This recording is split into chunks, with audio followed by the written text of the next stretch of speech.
දැන් ළමයි අපි දැන් පාඩම පටන් ගන්නවා.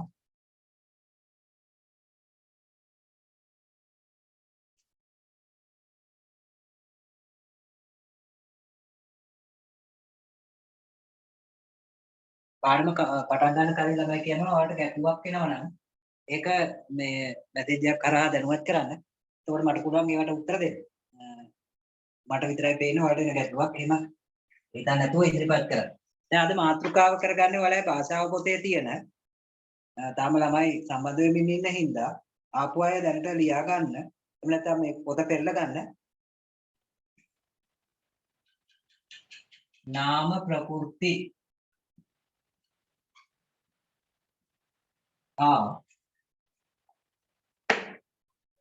නාම ප්‍රකෘති හා ධාතු ප්‍රකෘති කියලා ඔයාලගේ පාඩමක් තියෙනවා. මේක ව්‍යාකරණ පාඩමක්. නාම ප්‍රකෘති හා ධාතු ප්‍රකෘති කියලා පාඩමක් තියෙනවා භාෂාව පොතේ 21 වෙනි පිටුවේ. භාෂාව පොතේ 21 පිටුවේ. මම පිටුවත් මෙහෙ ලියා දුන්නා නැත්නම් පස්සේ සම්බන්ධ වෙන අයට ගැටලුව නිසා. මොකද පාඩම නාම ප්‍රකෘති හා ධාතු ප්‍රකෘති භාෂාව පොතේ තියෙන්නේ 21 වෙනි පිටුවේ. ඒක පෙරලා ගන්නකො. දැන් ව්‍යාකරණ ලියන ළමයිට වෙනම පොතක් මේ පන්තියට තියෙනවා. පැහැදිලිද? මේ පන්තියට ව්‍යාකරණ ලියන වෙනම පොතක් තියෙනවා. ඒ පොත තියාගත්තයි කියලා ගැටලුවක් නැහැ.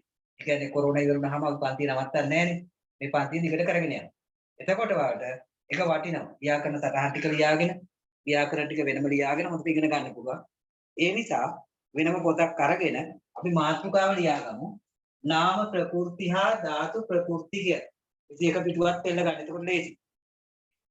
විනාඩියක් විතර තා පොඩ්ඩක් ඒ ටික කියව ගන්නකො තාම ළමයි එනවනේ නැත්නම් ඒ අය කියයි පස්සේ තේරෙන්නේ නැහැ.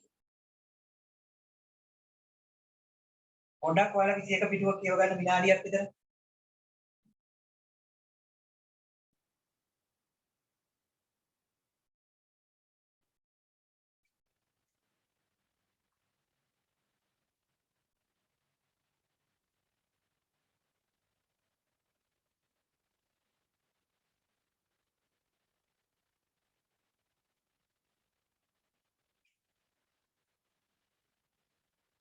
කාලසටහනක් දෙන්නේ නැද්ද කියලා. කාලසටහනක් විදියට කාලසටහනක් දීලා තියෙනවාට අකුරකින් කාලසටහනක් එවලා ඇති. ඒක අකුර ඇකඩමි එකේ කාලසටහන. මම දර්දි මහත්තයා දැනුවත් කරන්නම් මේ කාලසටහන යවන්න කියලා ළමයිට. ඒ කාලසටහන කියන්නේ හැමදාම සිංහල පන්තිය නම් තියෙන්නේ සෙනසුරාදා 7ට. ඒක වෙනස් වෙන්නේ නැහැ. ඒකෝර අර ටිවිච්ච විදියටම කරගෙන යන්න පුළුවන්. කාලසටහන කියන්නේ වල සහභාගී වෙච්ච පන්ති ටික තියෙනනේ. ඒව ඒ විදියටම තියෙනවා. ඒකට ගැටලුවක් නැහැ. ඔන්න දැන් බලා ගන්නකෝ. දැන් මම හිතන ළමයි ඇවිල්ලා ඉවරයි. තවත් එන්නේ නැහැ නේ අපි බලමු. නාම ප්‍රකෘති හා ධාතු ප්‍රකෘති. ළමයි ප්‍රකෘති කතාවට කලින් මට කියන්නකෝ මෙන්න මෙහෙම එකක්. ප්‍රකෘතිය කියලා වචනයක්. වචනේ මොකද්ද ප්‍රකෘති? දැන් අපි ඉගෙන ගන්නේ නාම ප්‍රකෘති ධාතු ප්‍රකෘති. ඊට කලින් අපි ඉගෙන ගන්න ඕන ප්‍රකෘතියක් කියලා කියන්නේ මොකද්ද? ප්‍රකෘතිය කියලා කියන්නේ මුල් ස්වરૂපය. ඕනම දෙයක මුල් ස්වરૂපයට අපි කියනවා ප්‍රකෘතිය කියලා. පැහැදිලිද? මොකක් හරි දෙයක් ගත්තොත් ඒකේ මුල් ස්වરૂපයට අපි කියන ප්‍රකෘති. දැන් ළමයි ගහක් ගන්නකො ගහ. ඔයාලගේ ඉදලා තියෙන ගෙවත්තේ තියෙන ගහක් හිතන්නකො. ඒ ගහ තියෙන්නේ ප්‍රකෘති ස්වરૂපේ. පැහැදිලිද? ගහට මොකුත් අලංකාරයක් නැහැ. ගහ ලස්සන කරලා නැහැ. ගහ තමන් විසින් ලස්සන කරගෙන නැහැ. ගහ සාමාන්‍ය විදිහට තියෙනවා. එහෙම නැත්නම් ගෙදර ඉන්න බල්ලා හිතන්නකො. බල්ලා ඉන්නේ ප්‍රකෘති ස්වરૂපේ. බල්ලා වෙනස් වෙලා නැහැ. බල්ලා ඇඳුම් ඇඳලා නැහැ. මොහාල මුතු කරාබ මොකක්වත් දාලා නැහැ. අර දම්වැලන් නම් මිනිස්සු විසින් දාලා. බල්ලා දාගෙන නැහැ නේද? එතකොට ප්‍රකෘතිය කියලා කියන්නේ මුල් ස්වરૂපය. හැබැයි මේකේ විරුද්ධ වචනේ ළමයි දන්න කෙනෙක් ඉදිරිපත් කරන්නකෝ.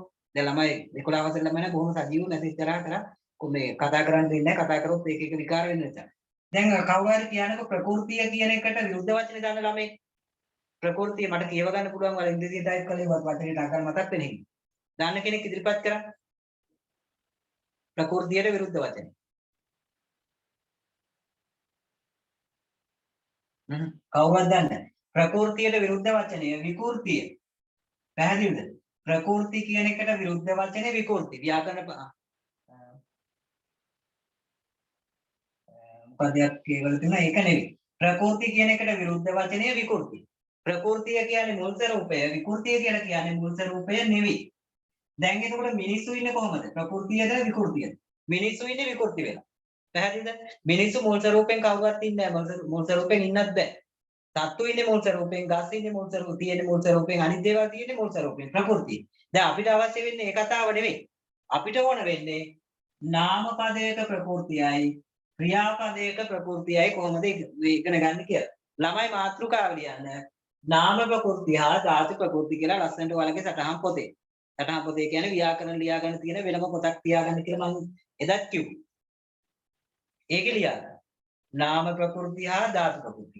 ලස්සනට ලියා ගන්න. පොඩ්ඩක් හිමිසරේ කියන ළමයිට ලස්සනට ලියා ගන්න ඕනේ. ළමයි ආසන්නේ හිමිසරේ කියනවා. මම හිමින් කියන්නේ. නාම ප්‍රകൃතිය හා ධාතු ප්‍රകൃති. මාතෘකාව සටහනට අලුත් පොතක නම් වැඩි හොඳයි. මේ පන්තියටම ගත්ත ලස්සනයින් තුල වැඩි. දැනුත් ළමයි ටික සම්බන්ධ වුණා. යාලා පාඩමේ මාතෘකාව මෙතන ලියලා තියෙනවා. නාම ප්‍රകൃතිය හා ධාතු ප්‍රകൃති කියලා. එතකොට මේ මාතෘකාව ලියා ගන්න. ලියාගෙන මෙන්න මෙහෙම. නාම පදයක් ළමයි ගන්න නාම පද කියලා දෙයක් තියෙනවනේ. නාම පද. නාම පද කියලා කියනවා අපි කොහේ හරි තැනකට. ඒක නාම පදයක් වෙනවා. එහෙම නැත්නම් මොකක් හරි දෙයක්. ඒකත් නාම පදයක්. එහෙම නැත්නම් මොකක් හරි තැනක් දෙයක් කෙනෙක් කවුරු හරි කෙනෙක්. ඒකත් නාම පදයක් වෙනවා. එහෙම නැත්නම් මොකක් හරි ගුණයක්. ඒකත් නාම පදයක් විදිහට සලකනවා. එතකොට මෙන්න මේ කියන නාම පදවල මුල් ස්වරූපයට අපි කියනවා නාම ප්‍රകൃතිය කියලා. පැහැදිලිද? නාම පදයක් ගන්නවා. ඒකේ මුල් ස්වරූපයට දැන් මම මුල් ස්වරූපය හොයන හැටි තාම ළමයිට කියලා නෑ. හොයන්න යන්නත් එපා. දැන් අහගන්න. නාම පදයක් අරගෙන ඒකේ මුල් ස්වරූපය හොයාගත්තොත් අන්න අපි ඒකට කියනවා මොකක් කියලාද? නාම ප්‍රകൃතිය කියලා. පැහැදිලිද? ක්‍රියාපදයක් අරගෙන ක්‍රියාපද දන්නවනේ කරන දෙයක් හරි විදින දෙයක්. ක්‍රියාපදයක් අරගෙන කිරීමක් වෙන්න පුළුවන් ක්‍රියාපදේ. කවුරු හරි කරන දෙයක්. එහෙම නැත්නම් සිදුවන දෙයක්. වහින වගේ දේවල්. සිදුවීමකුත් ක්‍රියාපදයක් වෙනවා. එහෙම නැත්නම් කිරීමක්, සිදුවීමක්, විදීමකුත් ක්‍රියාපද විදිහට සමහරව හඳුන්වනවා. එතකොට මෙන්න මේ නාමපදයි ක්‍රියාපදයි වල මූල ස්වරූපයට අපි කියනවා නාමපදයක මූල ස්වරූපය නම් නාම ප්‍රകൃතිය, ක්‍රියාපදයක මූල ස්වරූපය නම් ධාතු ප්‍රകൃතිය. මම ළමයිට කිව්වා ප්‍රകൃතිය කියන්නේ මොකක්ද කියලා. ප්‍රകൃතිය කියලා කියන්නේ ඕනම දෙයක මුල්ම ස්වරූපය. පැහැදිලිද? මුල්ම ස්වරූපයට අපි කියනවා ප්‍රകൃතිය. මම ටිකක් ලොකුට ලියන සමහර ළමයිට පේන්නේ නැහැ කියලා කිව්වා. කවුරුත් කිව්වේ නැහැ මටම හිතුණා. ඔන්න බලන්නකෝ.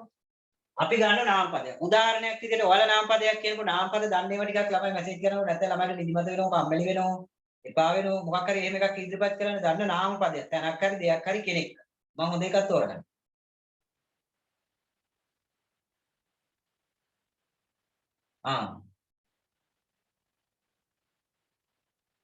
එක්කෙනෙක් ඉදිරිපත් කරනවා dog, cat, ඊට පස්සේ බල්ලා, ඊට පස්සේ තා මොකද්ද මේ පුටුව. හරි එකක් ගමුකෝ. කාව් එළදෙන කමන්න. ගස පන්සල අපි ගමුකෝ මේක. පන්සල කියන්නේ තැනක්නේ. අපි ඉස්සෙල්ලම ගමු අර ඉස්සෙල්ලම ඉදිරිපත් කරපු ඔයාලා කවුද? ඩොග්. ඩොග් කියන්නේ බල්ලානේ. ළමයි ඉංග්‍රීසියෙන් වල තියෙන මම ඒකයි කිව්වේ නැත්නම් ඉංග්‍රීසියෙන් කියන්න කැමති නෑ. බල්ලා කියන එක අරගෙන පාසලත් හරි දරියත් හරි ඕවා නාමපද තමයි. හරි. ඇති නාමපද. මෙන්න බල්ලා කියන එක සිම්පල් කියලාත් ඒවලු. බල්ලා කියන එක අරගෙන ළමයි. බල්ලා අරගෙන දැන් බල්ලා ඉන්නවා. හිතන්න කොහොමද? මේ බල්ලා ඉන්නේ මුල් ස්වරූපයෙන් නෙවෙයි. බල්ලා කියන නාමපදේ. හැබැයි බල්ලා ඉන්නේ මුල් ස්වරූපේ. මං ඉස්සෙල්ලම කිව්වනේ ප්‍රകൃතියෙන් තමයි බල්ලා. බල්ලා ඇඳුම් ඇඳලා නැහැ. බල්ලා ඔයාලා වගේ මාල දාලත් නැහැ. මුදු දාලත් නැහැ, කරාබු දාලත් නැහැ. මොකක්වත් නැහැ. බල්ලට මිනිස්සු දඟලක් දාලා දෙන එක බල්ලට අදාළ නැහැ. මිනිස්සු ඉන්නේ හැබැයි ප්‍රകൃතිය නෙවෙයි විකෘතියෙන් කියලාත් මම කිව්වා. බල්ලා කියන එක අරගෙන අපි හොයන ක්‍රමය දැනගන්න. මේක එකතු කරන්න ඕන ළමයි සමූහාර්ථවාචී පදයක් තියෙනවා. මොනවද සමූහාර්ථවාචී පද? ඉස්සෙල්ලා අපි ඒක ලියාගමුකෝ. සමූහාර්ථවාචී පදවල එන්නේ මුත්තදලාන්න කියලා කියලා. ඔයාලා ඉස්කෝලේ ගියා දීලා කැල මුල රැළ පෙළ රෑන පොකුර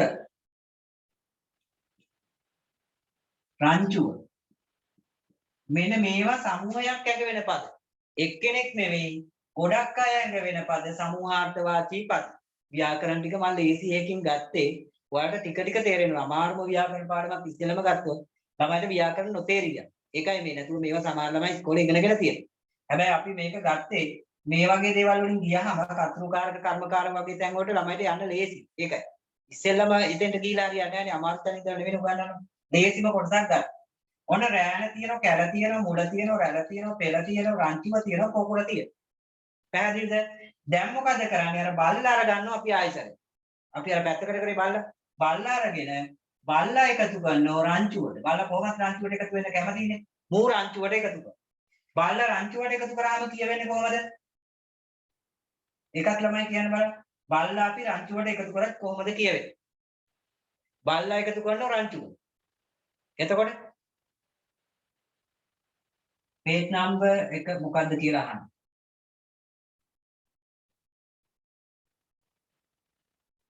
මෙන්න මෙහෙම ලියා තියෙනවා. හරි 21. හරිනේ 21. බල්ලා එකතු කරාම රංචුවට කියවෙන්නේ බලු රංචුව. පැහැදිලිද? බල්ලා රංචුවට එකතු කරා බලු රංචුව කියලා කියවෙනවා. හැබැයි බලු රංචුව කියන්නේ බල්ලාගේ මුල් ස්වරූපයද? නෑ. රංචුව ආයි අයින් කරන්න ඕන. විකාර වැඩක් වගේ තමයි කරන්නේ. රංචුව එකතු කරලා රංචුව අයින් කරා. මොකද ඉතුරුනේ? බලු. බල්ලාගේ මුල් ස්වරූපය අපි හොයාගත්තා. මොකද්ද? බලු. ඔන්න දැන් බලු කතාව ඉවර කරලා අපි යනවා වෙන එකකට. හරිද? අපි ගන්නවා ගස කියන එක. ළමයි වල ලොකුවට ලියුවාම පේන්නේ. ගස. දැන් පේනෝනේ. පැහැදිලි නෑ කියපුවා. ගස. ගස අරගෙන ගස එකතු කරන සමූහාර්ථවාචී පදයක් එක්ක. ගස සමූහාර්ථවාචී පදයක් එක්ක එකතු කරාම කොහොමද කියවෙන්නේ? ගස සමූහාර්ථවාචී පදයක් එක්ක එකතු කරාම ගස් පෙළ. හරිනේ? ගස් පෙළ ගස් පෙළියක් එක දිගට තියෙනවනම් ගස් පෙළ පෙළ අයින් කර ගමන් මොකද කියවෙන්නේ? ගස්. එතකොට ගස කියන එකේ මුල් ස්වරූපය මොකද්ද? ගස්. මේ ඉස්කෝලේ කියා දීපු පාඩමක්. අර ඉස්කෝලේ මුල්ම කාලේ වාපු කට්ටියට නෑ අනිත් අයට මේක කියා දීලා. ටික දවසක් හරි ඉස්කෝලේ තිබිච්ච අය. මම නැවත මතක් කරන්නේ ළමයිට මම එදත් පොරොන්දු වුණානේ මුල පාඩම් ටිකත් ආයෙ කරනවායි කියලා. ඒක එක පියවරක් විදිහට තමයි ව්‍යාකරණ නම් එහෙම අර මුල ඉඳලම යනවනේ අක්ෂර මාලාවක් කියා දෙන්න ඕනේ. ඒක අපි නිබන්ධයක් කරා කියා දෙන්න බලාපොරොත්තු වෙනවා. ඒකෝට ගැටලුවක් නෑ. ගස, ගස්, පෙළ, ගස් කියලා. ඊට පස්සේ ඔයාලා කියපු නාමපද ටිකම මම ගන්නවා. මගේ ඒවා නෙවෙයි. ළමයිනේ කිව්වේ. ළමයි තව කිව්වා පන්සල. ටෙම්පල් කියලා සමහරව. පන්සල. අපි පන්සල ගන්න. පන්සල එකතු කරනවා කොහොමද? පන්සල් කියන එක තමයි බහුවචන පදය. සමූහාර්ථවාචී වෙනකොට පන්සල් පෙළ කියලා උනත් ගන්න පුළුවන් පේලියට තියෙනවා. එහෙම නැත්නම් පන්සල් පොකුර වගේ ඒවා ගැලපෙන්නේ නැහැ. පෙළ තමයි ගන්න පුළුවන්. පෙළ කියන එක අයින් කරාම මුල් ස්වරූපේ එනවා මොකද්ද?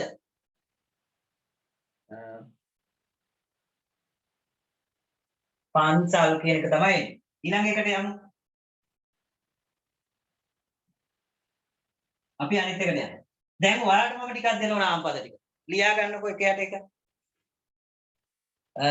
මම දෙනවා ගම්. ඔන්න දැන් ලස්සනට ළමයි ලියන්න. ලියන්න දෙන්නේ. බෝඩ් එකේ මම ලියන්නේ ඔයාලට ලියන්න දෙන්නේ. ගම කියන එක දෙන්න. ඔයාලට පුළුවන් ගම කියන එක හදන්න අර විදිහට. ගම. ගම. හරිනේ? නිල් පෑනේ ලිව්වහම පේන්නේ. ඊට පස්සේ නරියා කියන එක. නරියා. ගම ලිව්වා නරියා ලිව්වා.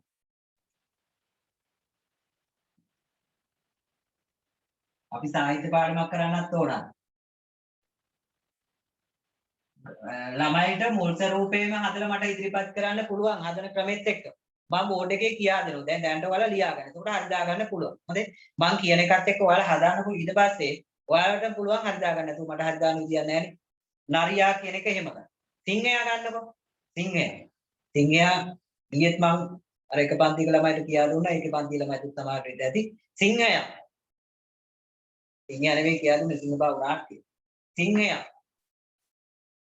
ඊට පස්සේ මම බෝඩ් එක ලියා ගන්න නැත්නම් මට අමතක. ගම ලිව්වා, නරිය ලිව්වා, සිංහයා ලිව්වානේ. සිංහයා. ඊට පස්සේ අපි ලියනවා කොටියා.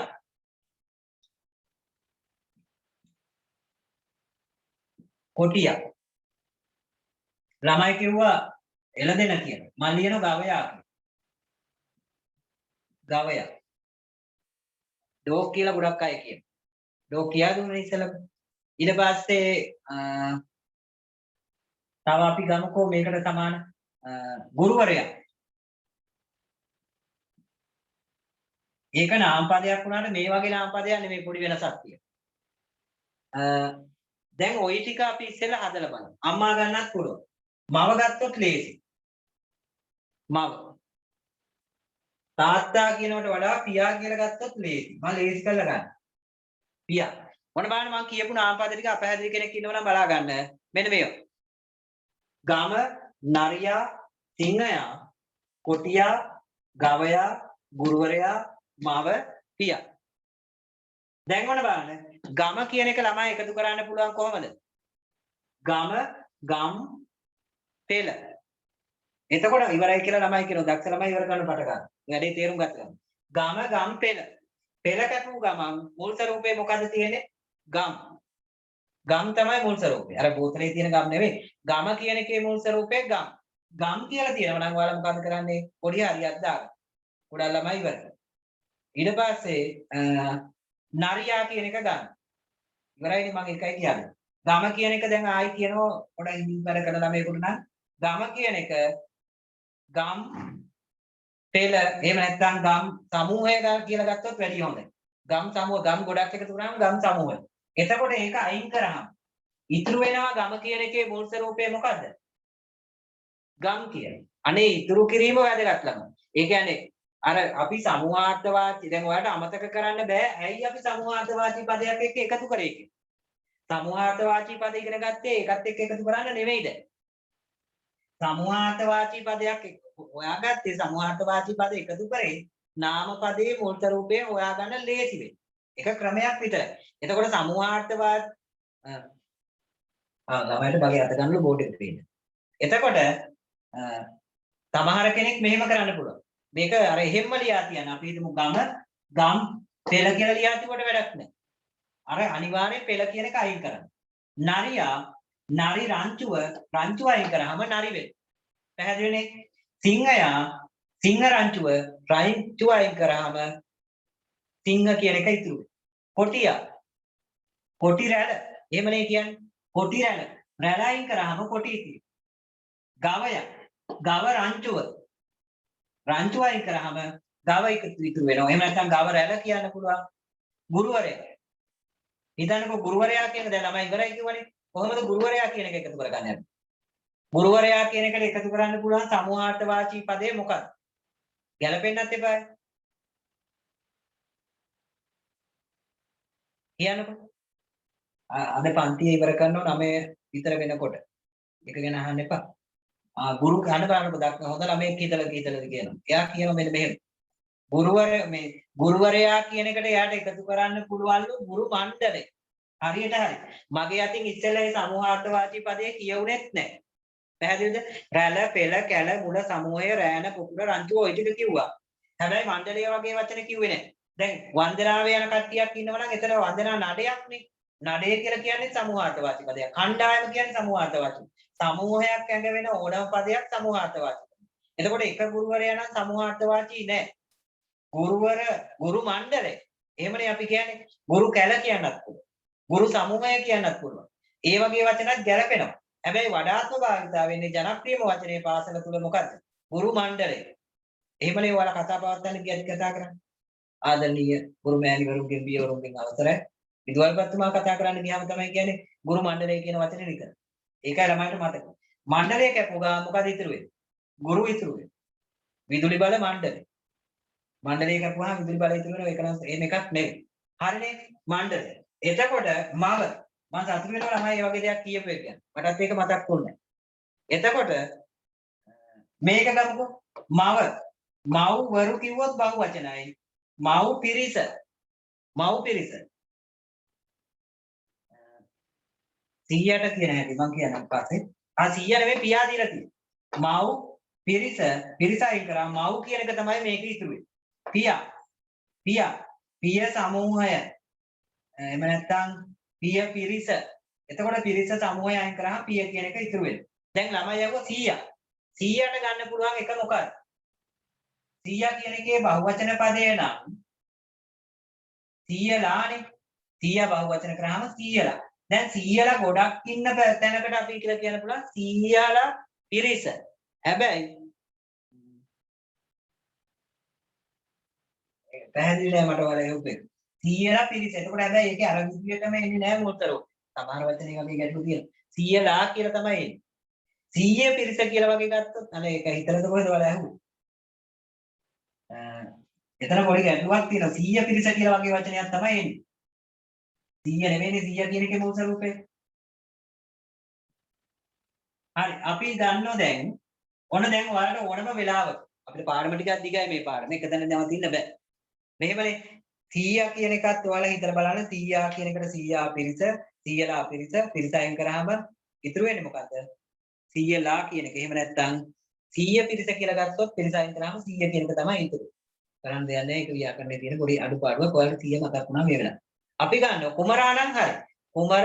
පොතේ තියෙන අභ්‍යාස ටිකකුත් ඕකේ තියෙන. මම ඒ ටිකත් ඔයාලට මතක් කරන්නම් මේත් එක්ක.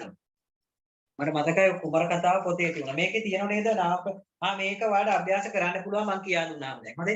දැන් මේ තියෙන්නේ අනිත් 22 වෙනි පිටුවේ තියෙන.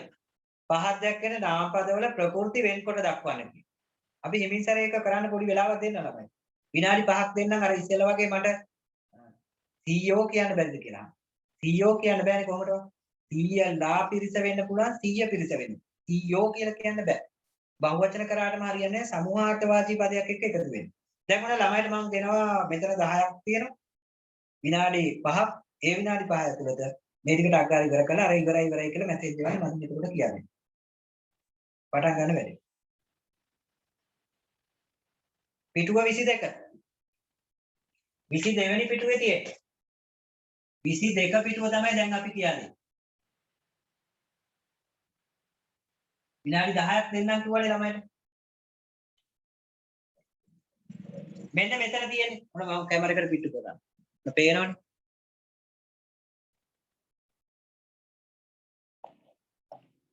විසි දෙක පිටුවේ භාෂාව පොතේ පළවෙනි එකේ තියෙනවා පහක් දැක්කෙන නාම පදවල ප්‍රකෘති වෙන්කොට දක්වන්න. අර මිශ්‍ර ක්‍රියා විධි කියන එක නෙමෙයි. පහක් දැක්කෙන නාම පදවල ප්‍රකෘති වෙන්කොට දක්වන්න කියලා තියෙනනේ. අන්න ඒ ටික කරන්න. ඒ අභ්‍යාසය. විනාඩි 5ක් දෙන්නම්කෝ. දැන් විනාඩි 5 ටිකක් ඔයාලා හදන්න ඉතින්. මේක කරන්නකො එතකොට මම කියා දුන්නාම ඔයාලට ලේසි. ඉවරයි කියලා මැසේජ් එකේ වන්න අර විදිහට. මොකද රූපේ මොහොලේ වත් කමන්නේ. මේ ටික ඔක්කොම ඉවර කරලා ඉවරයි කියලා ඉවොත් වැඩි ලේසි. ඒක කරන්න පුළුවන්.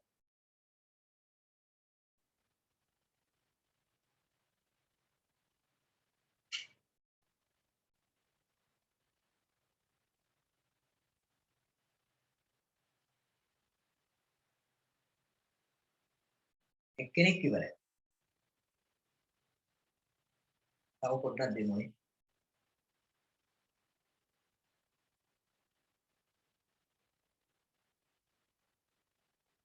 ගොඩක් අය ඉවර වෙගෙන ඉන්නේ වැඩි අමාරු නෑ පාඩම හරියට තේරුම් ගත්තොත් ලේසි.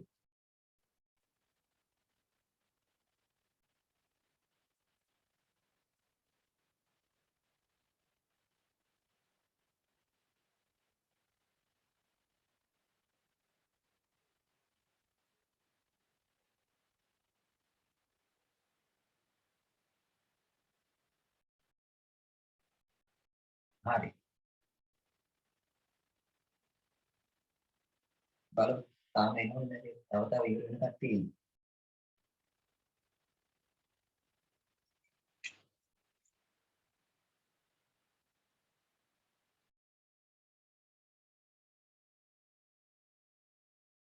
තව ඉවර වෙන ළමයි ඉන්න පොඩ්ඩක් බලමු. ළමයි 180 ගාණක් ඉන්නනේ. සමහර වේගෙන් වැඩ කරනවා, සමහර වේගෙන් වැඩ කරනවා.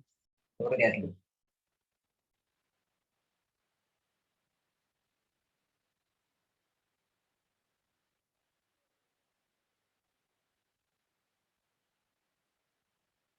හරි දැන් මම ඔන්න කියලා දෙන්න.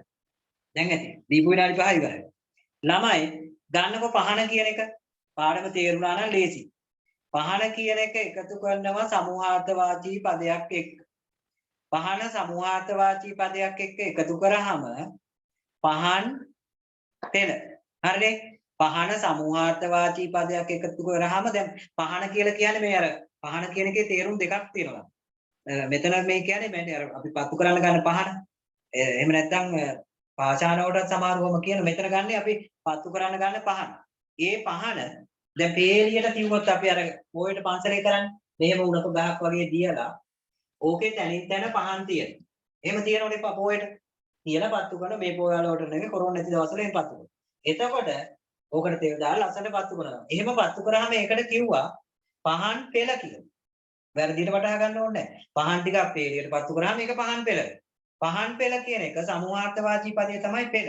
පහන කියන එකේ මුල් ස්වරූපය එතකොට පහන්. පෙළ අයින් කරගම මොකද ඉතුරු වෙන්නේ? පහන්. පැහැදිලිනේ? පහන් පෙළ පහන්. දැරිය. දැරිය කියන එක උන ළමයි ඒක හිතන්න. දැරි පෙළ කියලා ගන්නත් දැන් ගෑල් ළමයි පේලියක් මෙහෙම කිව්වොත් දැරිය කියන්නේ ඔයාලා ඔය මෙතන ඉන්න ගෑල් ළමයි ටික ගෑල් ළමයි විතර නෙවෙයි පිළ ළමයි දෙදින්ද මේ ඔක්කොම කියන්න බෑ. අපි ওই පන්තියේ ඉන්න ගෑල් ළමයි ටික මෙහෙම පේලියට කිව්වොත් අර පහන් පත්තු කරාම දැරි පෙළ කියලා කියන්නත් පුළුවන්. හැබැයි එහෙම පේලියට කිව්වේ නැත්නම් අපිට කියන්න පුළුවන් මොකක් කියලා. දැරි පිරිස කියලා. ගෑල් ළමයි ටික පේලියට කිව්වොත් දැරි පේලියට කියන්න ඕනේ නැහැ. එක තැනකට එකතු කරවොත් දැරි පිරිස වෙනවා. හරිනේ? දැරි පිරිස වෙනවා. පිරිස වෙන් කරාම ඉතුරු වෙනවා මොකද්ද? දැරි. දැරි කියන එක තමයි දැරිය කියන එකේ මුල් ස්වරූපය. පැහැදිලිනේ? හිමින්තරේ මම කියන්නේ සමහර ළමයි පොඩ අර පොඩක් ලෝ එකේ ඉගෙන ගන්න ළමයි තුත් ඉන්නවා මෙතන. එතකොට ඒ ළමයිට ගැටලුවක් නේ මට ආයි කියා දෙන්න. ඊට පස්සේ ඒ ළමයිට නොතේරී යන්න පුළුවන්. කවුරුත් එක ගන්නට යන්න. අත්ෙන් කියන එක අතු පෙළ, අතු සමූහය. ඒ වගේ ඒක පෙළයින් කර ගමන් අතු කියන එක එනවා නාම පදේ දැරියන් සමූහය. හරි. දැරියන් සමූහය බෑ. අන්න එහෙම උනොත් ගැටලුවක් අනුත්ත කළානේ. දැරි සමූහය පුළුවන්. දැරියන් කියලා ගන්න යන්න එපා. මේක ව්‍යාකරණ පොතේ ලියන්න ඕන නම්. දැන් ආපුල දැනුත් පන්තියට සම්බන්ධ වෙච්ච ළමයි පිටක් ඉන්නවා. මේක ව්‍යාකරණ පොතේ ලියන්න ඕනේ. ව්‍යාකරණ පොත වෙනම තියා ගන්න ඕනේ. එතකොට ඒක වෙනම තියා ගන්න ඕන. සාහිත්‍ය පොතක් වෙනම තියා ගන්න ඕන. තනි පොත උනක් කමන්නේ. ඒක පිළිවෙලක් නේ. එතකොට නැත්තම් අරෙන් මෙහෙන් ඔක්කොම ලිව්වොත් ඔයාලටමයි පාවෙන්නේ. ඒ නිසා අපි මේ කරන අභ්‍යාස ලොකු සටහනක් ලිව්වට මේවා වෙනම තියා ගන්නවා. එතකොට ළමයිට මතක්. පොඩි ව්‍යාකරණ පොතක් තියා ගන්න. ලොකු එකක් ඕනේ නැහැ. මේ දවස්වල කඩවල වල යන්න ඕනේ නැහැ. මහ විශාල පොත් හොයන්න. ටවුන් එකට ආරෙන්නේ. මේ සාමාන්‍ය කියා දෙන්නකෝ කියලා සමහර ළමයි කියනවා. සිංහයා සිංහ රංචුව. මම ඉස්සෙල්ලා අපි ගත්ත උදාහරණෙත් සිංහයයි කියලා. මම ඒක හිතලා නෙවෙයි දුන්නේ. සිංහ රැළ. හරි. සිංහ රංචුව. ඒත් හරි. සිංහ කියන එක තමයි සිංහයාගේ මුල් ස්වරූපය. ග්‍රන්ථය. ග්‍රන්ථය කියලා කියන්නේ පොතනේ. ගත කියලාත් කියනවා. ග්‍රන්ථය කියලාත් කියනවා. ග්‍රන්ථ පෙළ. අන්න ඒක නම් පෙළියට තියන්න පුළුවන් ග්‍රන්ථ පෙළ. ඊට පස්සේ තව කියන්න පුළුවන් ග්‍රන්ථ පෙළ, ග්‍රන්ථ සමූහය, ග්‍රන්ථ එහෙම නැත්නම් ග්‍රන්ථ නාමාවලිය වගේ. නාමාවලිය නම් නම් ටිකනේ ඒක ගන්න බෑ. සමූහයක් අඟ වෙන්න ගොඩක් අඟ වෙනවා. එතකොට ග්‍රන්ථ සමූහයක වහම පොත් ගොඩක් තියෙනවා. ග්‍රන්ථ පෙළ කිව්වත් පොත් ගොඩක් තියෙනවා. එතකොට දරු කියන එක දරුවා කිව්වොත් නම් දරු හරියි. දැරිය කියලා කිව්වොත් දැරි වෙනවා. තුන්වෙනි එක ආයෙ කියා දෙන්න කියලා ළමයි කියනවා. අත්ත කියලා එකක් තියෙනවා. මම ඒක කියා දෙන්නකෝ පැහැදිලිවම. දීලා තියෙන්නේ මොකද්ද? අත්ෙන් කියලා නේද දීලා තියෙන්නේ. අත්ෙන් කියලා දීලා තියෙන්නේ. ටිකක් අමාරු කරලා දීලා තියෙන්නේ. අත්ෙන් කියලා දුන්නට අත්ෙන් මේක අපිට ගන්න පුළුවන් සමූහාර්ථවාචී පදයක් එක්ක එකතු කරනකොට මේ අත්ෙන් දෙක මේක ඔයාලට අදාළ නැහැ. ඔයාලා කරන්නේ සමූහාර්ථවාචී පදය තෝරගන්න. අපි තෝරගමු පෙළ. පෙළ තමයි හැම එකටම අපි. එතකොට අතු පෙළ. හරිනේ? අතු පෙළ සමූහාර්ථවාචී පද. පෙළයින් කර ගමන් ඉතුරුනා මොකද්ද? අතු. අන්න නාම පදයේ මුල් ස්වරූපය. අත්ෙන් කියන එකේ මුල් ස්වරූපය අතු කියලා ආවා. පැහැදිලිනේ? ඊට පස්සේ දැන් අපිට අවශ්‍ය වුණේ ග්‍රන්ථය ඉතින් කන්ද. කඳු සමූහය පුළුවන් දැන් කඳු සමූහය පුළුවන්. වැඩිම ජනප්‍රිය වල භූගෝල විද්‍යාව කරන ළමයි දන්න. මොකද්ද වැඩිම කියන්නේ කන්ද? භූගෝල විද්‍යාව කරන ළමයි, සාහිත්‍ය රසාස්ත්‍ර ආදී කරන ළමයි, ගොඩක් ළමයි කන්දත් එක්ක බැඳිච්ච සමූහාර්ථවාචී පදය දන්න. කඳු පෙළ කියලා කියනවා. හරියට. කඳු පෙළ. කන්ද කඳු පෙළ. එහෙම නැත්නම් කඳු පන්තිය. පන්තිය තමයි වඩාත්ම නිවැරදි. කඳු පන්තිය කියන්නේ කඳු ගොඩාක් තියෙනවා නම් අපි ඒකට කියනවා කඳු පන්තියක්. එතකොට කඳු මල්ලිට මොකද්ද කියලා අහන්න මම කියනවා. කඳු පන්තිය එතකොට පන්තිය අයින් කරා කඳු ඉතුරුනා. මල්ලි කියන එක බලමුකෝ. සමහර ඒවා ඉන්නේ නැහැ මේ ඉස්සර ළමයි අහන්න මම තේරෙනවා. මල්ලි කියන එක මලු කියලා නේ. මලු පිරිස. පිරිස අයින් කරා මලු කියලා එනවා. කරන්න දෙයක් නැහැ මලු තමයි මල්ලිගේ මුල් ස්වරූපයේ විදිහට එන්නේ. බල්ලගේ මුල් ස්වරූපයේ බලුවා කොල්ලගේ මුල් ස්වරූපයේ කොළුවා. එතකොට අපි අනිත් එකට යන්න. මහල්ලු පිරිස. වයසට ගියපු කෙනෙකුට අපි කියනවා මහල්ලා. එතකොට ඒකට එකතු කරනවා පිරිස, මහලු පිරිස. හරිනේ? මහලු පිරිස. යතුරු කියන්න බලන්න යතුරුට නම් එක සමූහාර්ථවාචී පදය තමයි හොඳටම ගැලපෙන්නේ. ඒකත් මතක් වෙන්න ඕන ළමයි. ගෙදර තියෙනවා. දෙමව්පියොත් භාවිතා කරනවා. යතුරු කැල. උඩ එකේ තිබුණා ඊට වඩා හොඳ වගේ. සමූහයටත් වඩා හොඳ එකක්. යතුරු සමූහයේ යතුරු පොකුර යතුරු රෑන යතුරු අන්තුරු ඕම කියනකට වඩා ඔයාලගේ දෙමව්පියෝ දන්නවා. මොකද එක්කෙනෙක් කියලා දෙන මම අනිත් අයට තාම කියන්නේ. මල්ලිට කියන හැටි මම ආයෙ කියනවා. දැන් දෙතුන් දෙනෙක් ආවා. ඔයාලට වඩා ඔක දෙමව්පියෝ වැඩි හිටියෝ අන්න දැන් හරි දැන් කාටවත් මතක් වුණා. යතුරට කියනවා ළමයි යතුරු එකතු කරනවා සමූහාර්ථවාචී පදය යතුරු කැරැල්ල. කැරැල්ල අයින් කරා ඉතුරුන්නේ මොකද්ද? යතුරු කැරැල්ල. එහෙමනේ කියන්නේ. යතුරු කැරැල්ල මල් පෝච්චිය. එහෙම නැත්නම් යතුරු කැරැල්ල පාපිස්සය. ඔහොමනේ කියන්නේ දෙමව්පියෝ. එතකොට කැරැල්ල අයින් කරා මොකද ඉතුරු වෙන්නේ? යතුරු ඉතුරු වුණා. පැහැදිලිනේ? යතුරු කියන එක තමයි යතුරු කියන එකේ මුල් ස්වරූපය. ඒ කියන්නේ යතුරු කියන නාම පදය හැදිලා තියෙන්නේ කොහමද? යතුරු කියන එකට ප්‍රകൃතියට පස්සේ ප්‍රත්‍ය එක් වෙනවා. අපි ඒක පස්සේ ඉගෙන ගන්න. දැන් මේක ඉගෙන ගන්න. ඊට පස්සේ ඔයාලා ඇහුවා මල්ලිට. මල්ලි කියන එක කොහොම ලොකුවට අපි ලිව්වොත් මල්ලි කියන එකට එකතු කරනවා සමූහාර්ථවාචී පදයක්. හිතන්නකෝ ඔයාලගේ ඉන්න දැන් ඔතන ළමයි ටික ඉන්නෝනේ ওই ළමයිගේ මල්ලිලා ඉන්නෝනේ සමහරුන්ට මල්ල නැහැ. සමහරුන්ට ඉන්නේ. අපි හිතමු 10 15 දෙනෙක්ගේ මල්ලිලා එකතු වෙලා එක තැනකට එකතු වුණායි කියලා. එතකොට අපිට මේ බහුවචනෙන් කියන්න පුළුවන් මල්ලිලා නැති අය ඉන්නවා. එහෙම ඉන්න අයගේ එකතු වුණොත් අපිට කියන්න පුළුවන් එයාලට මල්ලිලා කියලා ලේසියෙම බහුවචන. කිසි ගැටලුවක් නැහැ. පැහැදිලිනේ? එතකොට යහපත කියන එක මයිත් වාසිකේ. මල්ලි කියන එකට අපි එකතු කරනවා සමූහාර්ථවාචී පදයක් එකතු කරොත් නම් එන්නේ මලු පිරිස කියලාම තමයි. එතකොට මල්ලි කියන එකේ මුල් ස්වරූපය එන්නේ මලු කියලා. ඒක පොඩි නොගැලපීමක් තියුණට ඒක තමයි එන්නේ. කරන්න දෙයක් නැහැ. ඒ වගේ තමයි 100 කියන එකත් වල අහුනේ. එහෙම වෙන හින්දාමනේ අහන්නේ ළමයි. දැන් එතකොට අපි යනවා අනිත් එක. යහපත් කතාවක් ඇහුවා ළමයි මේකේ තියෙනවානේ. දැන් කියනවා යතුරු හරි ගිරව්. ගිරව්ට එකතු වෙන එකක් දාන්න. රෑනනේ ගිරව්ට ජනප්‍රියම.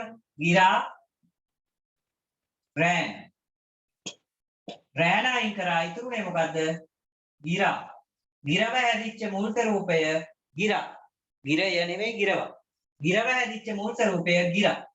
ඊට පස්සේ යහපත්. යහපත් කියන එක ළමයි නාම පදයක් වුණාට ඔයාලා හිතන්නේ ඔකේ තැනක්ද යහපත් කියලා කියන්නේ? තැනක් නෙමෙයි. නංගිනම් කොහොමද කියලාත් මං කියන්නම්. එතකොට යහපත් කියන එක නාම පදයක් නෙමෙයි. නාම පදයක් තමයි. හැබැයි අර තැනක් හරි දෙයක් හරි නෙමෙයි. එතකොට ඒක ගුණයක්. ඒක එකතු කරන්න වෙන්නේ වෙනස් විදියකට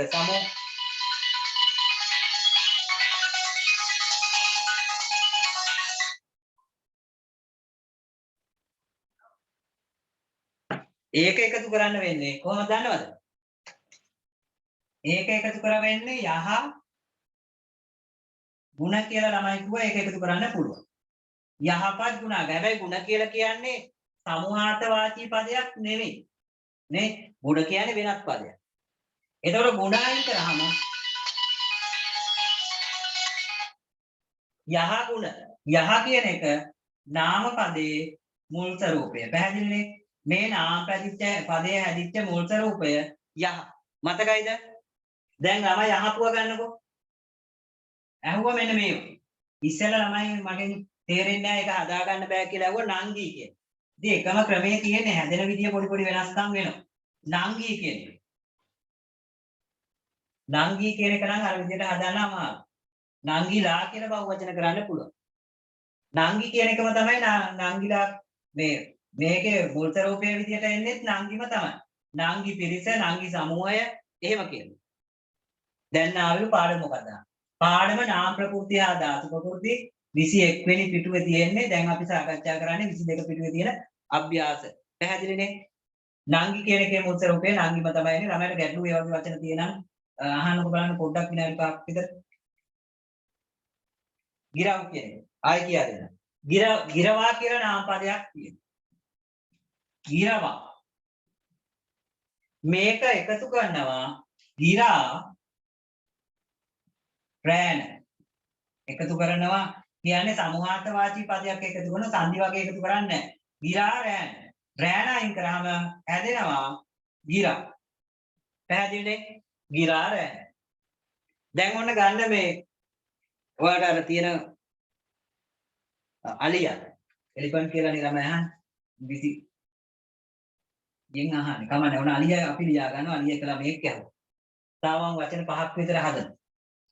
දැන් ආපු ළමයිටත් එතකොට තේරෙනවා. ආයිතරයක් මතක් වෙනවා. අලියා යහපත කියා දෙන්න. යහපත් ගුණ සමෝර්ථවාදී පදයක් එක්ක නෙවෙයි එකතු උනේ. උනායින් කරාම මොකද්ද වෙන්නේ? මේ අලියා කියන එකේ නේ අහුව දැන් අලියා කියන එකේ අලි රංචුව අයින් කරාම මොකද්ද වෙන්නේ? අලි. හරිනේ? මිනිසා මිනිස් කැල මිනිස් කියන එක තමයි මුල් ස්වරූපය. ඕඩ කියලා නැතුව කියලා දෙන්න. තව එකක් අහනවා තොරණ කියන එකේ බහුවචන පදේ තොරන් කියලා බහුවචන කරන්නේ නැහැ. ඒක තොරණ කියලාමයි කියන්නේ. ගෞරවයක් විදිහට තොරණ බහුවචන පදෙත් තොරණම. ඊට පස්සේ එයයි කියන එක නාම පදයක් වෙන්නේ නැහැ. ඒක නිසා ඒක අවශ්‍ය වෙන්නේ නැහැ. ඔන්න අපි දැන් ගන්නවා අනිත් පාඩම. හොඳේ. නැත්නම් මෙතන නවතින්න වෙනවා අපිට මේ පාඩමෙන්. භූමිය. භූමිය කියන එකක් විදිහට ගන්න. එතකොට සමූහාර්ථවාදී පදයක් එක්ක එකතු කරාම භූමි කියන එක තමයි එන්නේ. පැහැදිලිනේ? භූමි කියන එක. දැන් අපි ගන්නවා ක්‍රියාපද. දැන් ඔන්න ළමයි ওই ටික කරා. දැන් පොඩි මාතෘකාවල යන නාම ප්‍රකෘති ඉවරයි ළමයි. නාම ප්‍රකෘති වලින් පස්සේ පොඩි මාතෘකාවල යන ධාතු ප්‍රකෘති. ධාතු ප්‍රකෘති. නාම ප්‍රකෘති වලින් පස්සේ ධාතු ප්‍රකෘති. පැහැදිලිනේ?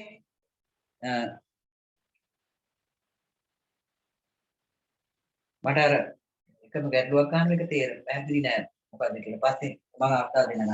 ධාතු ප්‍රකෘති කියලා ලියලා අපි පොඩි සටහනකුත් මේකට ලියාගමු. ධාතු ප්‍රකෘතියට ලියා ගන්න බැරුණා. ඒක ලේසියිනේ. ධාතු ප්‍රකෘති කියන්නේ මොකක්ද කියලා. මාතෘකාව ධාතු ප්‍රකෘති ගිරව් කියන එක ගන්න බෑ. ගිරවා කියන එකේ බහුවචන පදයේ ගිරව්. හැබැයි ගිරාම තමයි මුල් ස්වරූපය එච්චරයි. ගිරා. ඔන්න ගන්නකො දැන්. ධාතු ප්‍රකෘති මම ආයතරයක් එක පාඩම අවසන් වෙන්න කිව්ව කියා දෙන්නම්. දැනට බලා ගන්න ධාතු ප්‍රකෘති. ධාතු ප්‍රකෘති වල අපි ලියන්න ඕන මෙහෙම ක්‍රියාපදයක දැන් ධාතු ප්‍රකෘති කියලා ලියලා සටහන ලියන්න ඕන. ක්‍රියාපදයක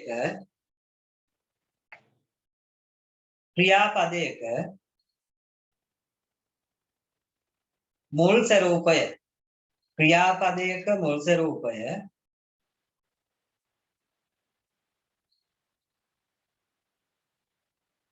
ධාතු ප්‍රකෘතියක් ලෙස හඳුන්වයි.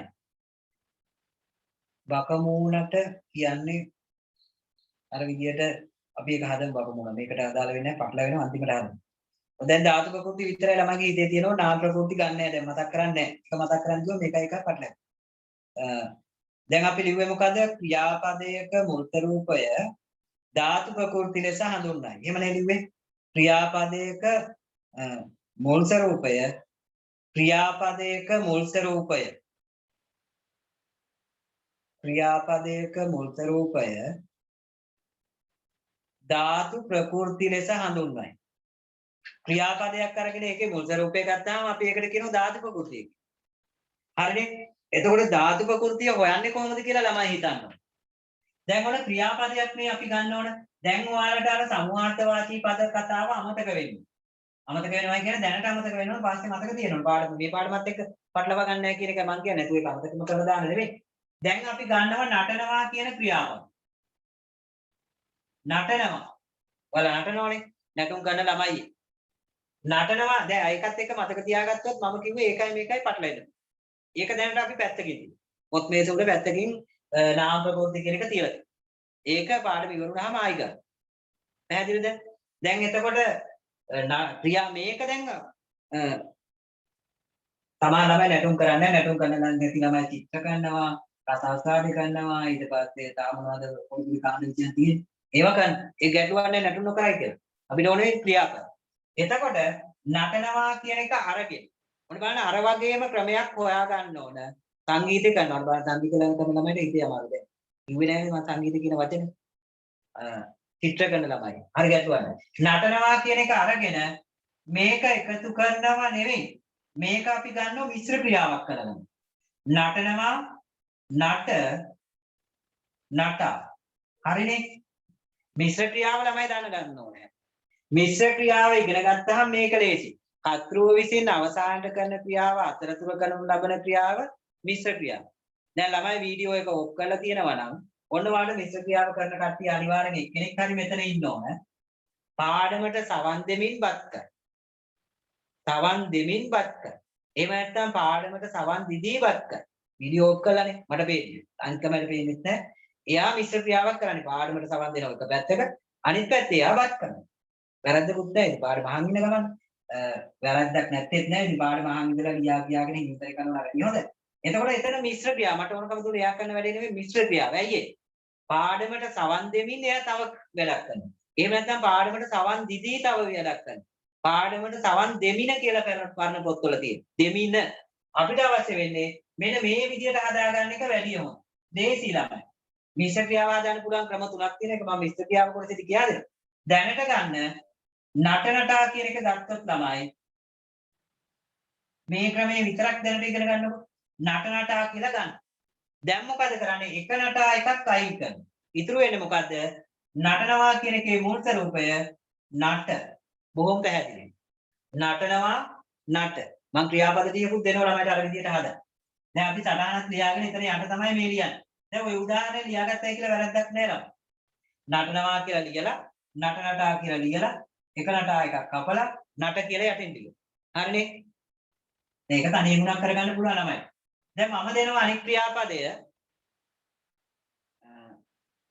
දුවනවා කියන්නේ. දුවනවා.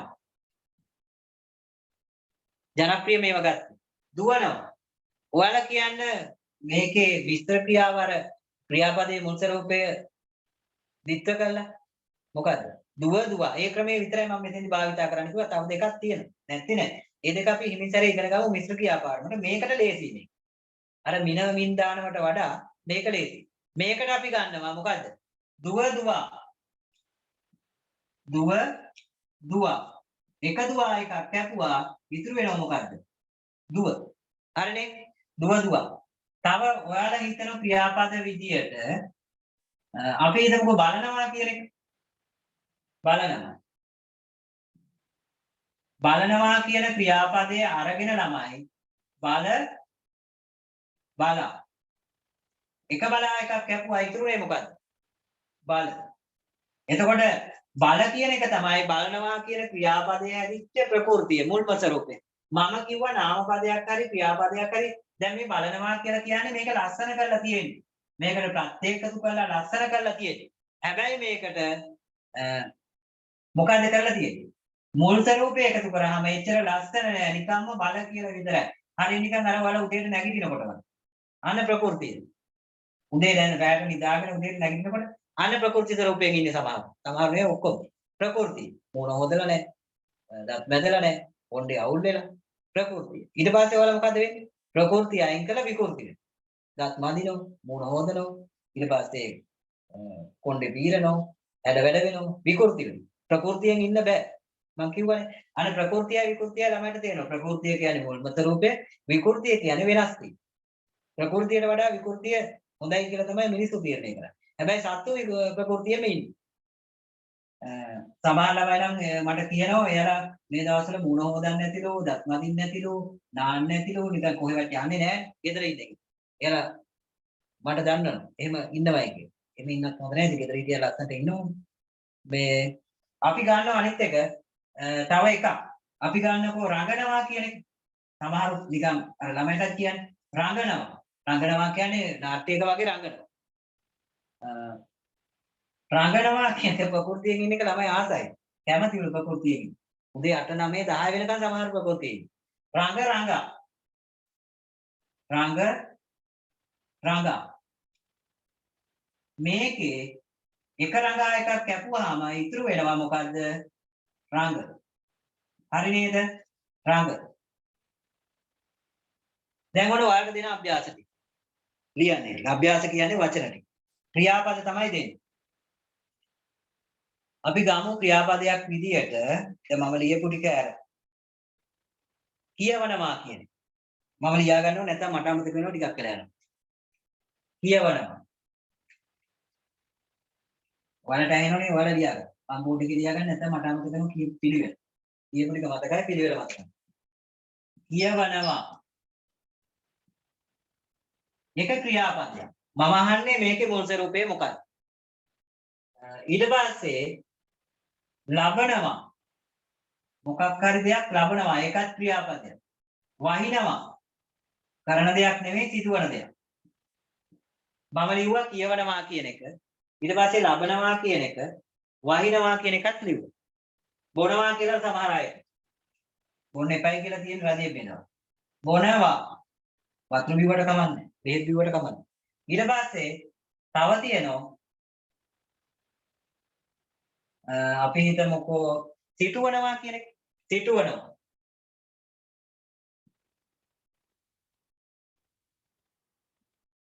අනිත් එක පාගනවා.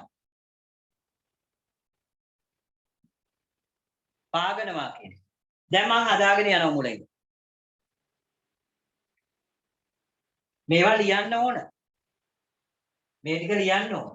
අනිවාර්යෙන් ලියන්න ඕන. කපනවා කියන එක කියනවා දානවා කියන එක ඒවා ගැටලු නෑ ඒවත් හදන්න පුළුවන්. අපි දැන් මේ ටික හදමු.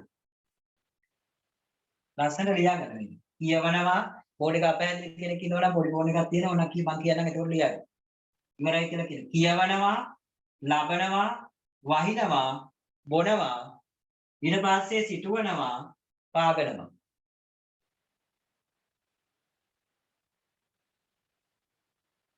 පොඩ්ඩක් විනාඩි 1 2 3 4 5 6ක් තියෙනවනේ. 6 කරාන විනාඩි 3ක් විතර දෙන්නම්.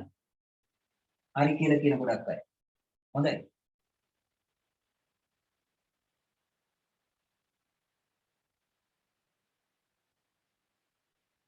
දැන් ඉස්සෙල්ලා වල මොකද කරන්නේ මේකේ? මොන මං අහගන්න. දැන් හරි. මම දන්න ඉවර බං. හරිද? කියවනවා කියන එක අර විදිහට මිශ්‍ර ක්‍රියාව කරනවා. කොහොමද? කියව කියවා. පැහැදිලිනේ? කියව කියවා. එතකොට එහා පැත්තේ කියවා කියන එක අයින් කරාම කියව කියන එක තමයි කියවනවා කියන එකේ මූල ස්වරූපය වෙන්නේ. එහෙම හරිනම් ඔයාලා හරියට දාගන්න. කියව කියවා. එහා පැත්තේ අග තියෙන හරි. කියව නම් එක ළමෙක් මේ ටික කරලා ඉවරලා තියෙනවා. ඒක හොඳයි. කියවා. මේක අයින් කර මේ කියවා කියන එක අයින් කරාම කියව කියන එක එනවා. කිය කියලාත් පුළුවන්. අර ඒ කියන්නේ මෙතන පොත කියවනවා කියන අදහස නෙමෙයි. එතකොට එන්නේ අර නිකන් කියව යනවා කියලා කියන්නේ ඔය. නිකන් කතා කර යනවා වගේ අර්ථයක් එතෙන් තියෙන්නේ. තමන්න එකක් ගැටලුවක් නැහැ. ලබනවා. ලබා. මේ ලබා එක කැපුවාම ඉතුරු වෙනවා ලබ. වහිනවා. කොහොමද වහිනවා කියන එක හැදෙන්නේ? වැහැ. දිගටම වහිනවා. වැහැ තියුණා. මුළු දවසේම වැහැ තියුණා. සමහරව එහෙම කියන. එක වැහ එකක් කැපුවාම වැහ වහිනවා කියන එකේ මූල ස්වරූපය වැහ. පැහැදිලිනේ? බොනවා. මොකද්ද මිශ්‍ර ක්‍රියාව බොනවා කියන එක. දැන් ඔයාලා හිතන්නකෝ ඒක ඔයාලා මේ වෙලාවේ කරනවයි කියලා. මම ඔයාලට දැන් වචනෙම කියන්නේ නැහැ. කවුරු හරි දැන් ඉස්සෙල්ලා කිව්වා බිබී කියන එක ගන්න. බිබී. බොනවා බිබී. බී එකක් බී අනිත් එක බී. බී යන්නේ කැපුවාම බොනවා කියන එකේ මූල ස්වරූපය බී. සිටවනවා. සිටවා එහා පැත්තේ සිටවා කැපුවාම සිටව තමයි ඉතුරු. පැහැදිලිනේ? සිටවා එක කැපුවාම ඉතුරු වෙන්නේ සිටව. සිටවා දෙකම ගන්නවා. එකක් කැපුවාම සිටව ඉතුරු වෙනවා. පාගනවා. පාග. පැහැදිලිනේ? පාග. ඉතුරු වෙන්නේ මොකක්ද? පාග. මේ පාගනවා කියන කතාවත් එක්ක ළමයි මට පොඩි කතාවක් මතක් වුණා මේ ගුරුවරයෙක් කියපු. මම ඒකත් ඔයාලට වැදගත් හින්දා කියන්නේ. මේ පාගනවයි කියන එකත් එක්ක තමයි සිද්ධිය මම දැක්කේ අන්තර්ජාලය තුල තියෙනවා. හොඳයි නේද මේකක් කියන එක නැත්නම් ළමයිට ඒවා ඉගෙන ගන්නත් එපා. හොඳයිනේ? ගැටලුවක් නැත්නම් කියන්න. පාගනවත් එක්ක සම්බන්ධ වෙච්ච කතාව. ඒක නිකන් ආත්මෝපදේශයක් වගේ. මෙන්න මෙහෙම එකක්. ඇමරිකාවේ ගුරුවරයෙක් කළා තියෙනවා. ලංකාවේ නෙවෙයි. එයා මේ පන්තියට අරගෙන ඇවිල්ලා තියෙනවා ඩොලර් 100ක්. ඩොලර් 100ක් කියන්නේ ඩොලර් 100 නෝට්ටුවක් තමයි අරන් ඇවිල්ලා තියෙන අපේ රුපියල් 1000 නෝට්ටුවක්. හැබැයි අපේ රුපියල් 1000කට වඩා ගොඩාක් වටින ඩොලර් 100ක්. ඩොලර් 100ක් අරගෙන ආවා.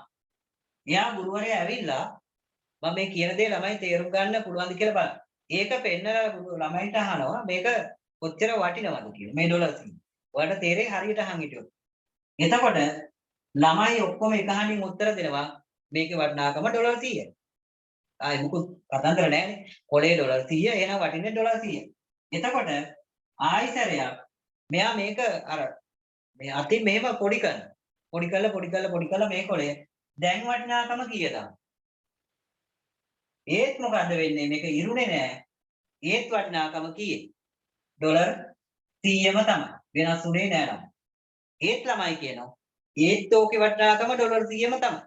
ඒ සැරේ ගුරුවරයා මොකද කරන්නේ? මේක බිම දාලා පාගනවා. පාගලා හොඳට මෙහෙම අර තද කරලා මේ ඒක නිකන් පහත් විදියට සලකනවා. ඒත් ආයතරයක් උඩට අරගෙන ළමයිකින් ඇහුවා මොකද කියන්නේ? ඒත් වටිනාකම කීයේ?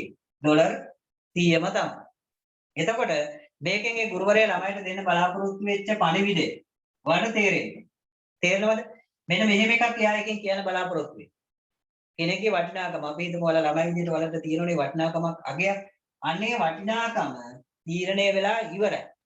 ඒ වටිනාකම බාහිරින් එන පුද්ගලයෙකුට විනාශ කරන්න වෙන කෙනෙක්ගේ තීරණ මත අපි හිතමු කවුරු හරි අපහාස කරලා නිඳා කරලා මොනවා හරි පහත් කරලා සැලකුවයි කියලා තමන්ගේ වටිනාකම තමන්ට නැති වෙන්නේ නෑ. ඒ වටිනාකම ළමයි තුල තියෙනවයි කියන එකම පෙන්නන්න තමයි ඒ ගුරුවරයා ඒ උපදේශය ගත්තා. ඔක අන්තර්ජාලයෙන් මම දැක්කේ මම අහන කතාවක් නෙවෙයි. එතකොට ඔයාලට තේරෙන්න ඕන ඔයාලගේ වටිනාකම දැන් තීරණය වෙලා ඉවරයි. ඔයාලගේ වටිනාකම ඩොලර් 100,000 එහෙම නෙවෙයි. ළමෙක් විදියට ඔයාලගේ තියෙනවනේ වටිනාකම. ඒ වටිනාකම ඔයාලගේ දැන් ඒ වටිනාකම හැදිලා ඉවරයි. ඒ වටිනාකම වෙනස් වෙන්නේ නැහැ. අපි හිතමු කවුරු හරි ඔයාලට බැන්න අපහාස කරා ඔයාලා පහත් කළා සැලකුවයි කියලා හිතමුකෝ. එතකොට ළමයි මානසිකව වැටෙනවා අපි දැන් පහත් විදියට තමයි මිනිස්සු අපිට සැලකන්නේ. අපි හොඳ නැහැ. එහෙම කියලා හිතන්න බෑ. තමන්ගේ වටිනාකම අරාය කරන දේවල් තුල වෙනස් වෙන්නේ නැහැ. අඩු වෙන්නේ නැහැ, වැඩි වෙන්නේ නැහැ. ඔයාලගේ වටිනාකම ඔයාලා ඒ විදිහටම තියාගන්න ඕන. ළමයි විදිහට දුරකථනය හරියට පාවිච්චි කරන්න ඕන. පන්ති වලට විතරක් ඒක භාවිත කරන්න ඕනේ දෙමව්පියොත් එක්ක. ඊට පස්සේ ඔය මොන එක ගෲප් වල Facebook එකේ YouTube වල ඒවා වැඩි සැර කරන්නේ නැතුව මේකට විතරක් සහභාගී කියන්නේ පන්ති වලට විතරක් මේක අධ්‍යාපනයේ විතරක් භාවිත කරන්න. එතකොට අගිය වටිනාකම තවත් වැඩි වෙනවා. පැහැදිලිනේ? ඒක තමයි මට ඔයාලට කියන්න වෙච්ච පණිවිඩය. දැන් නැත්නම් ඒවත් හරිය ගැටලු වෙනවනේ. ළමයා පොතපත කියන එක අනිවාර්යයෙන්ම තියෙනවා. අච්චුපොට් ටික කියවීම විශේෂයි. හොඳේ.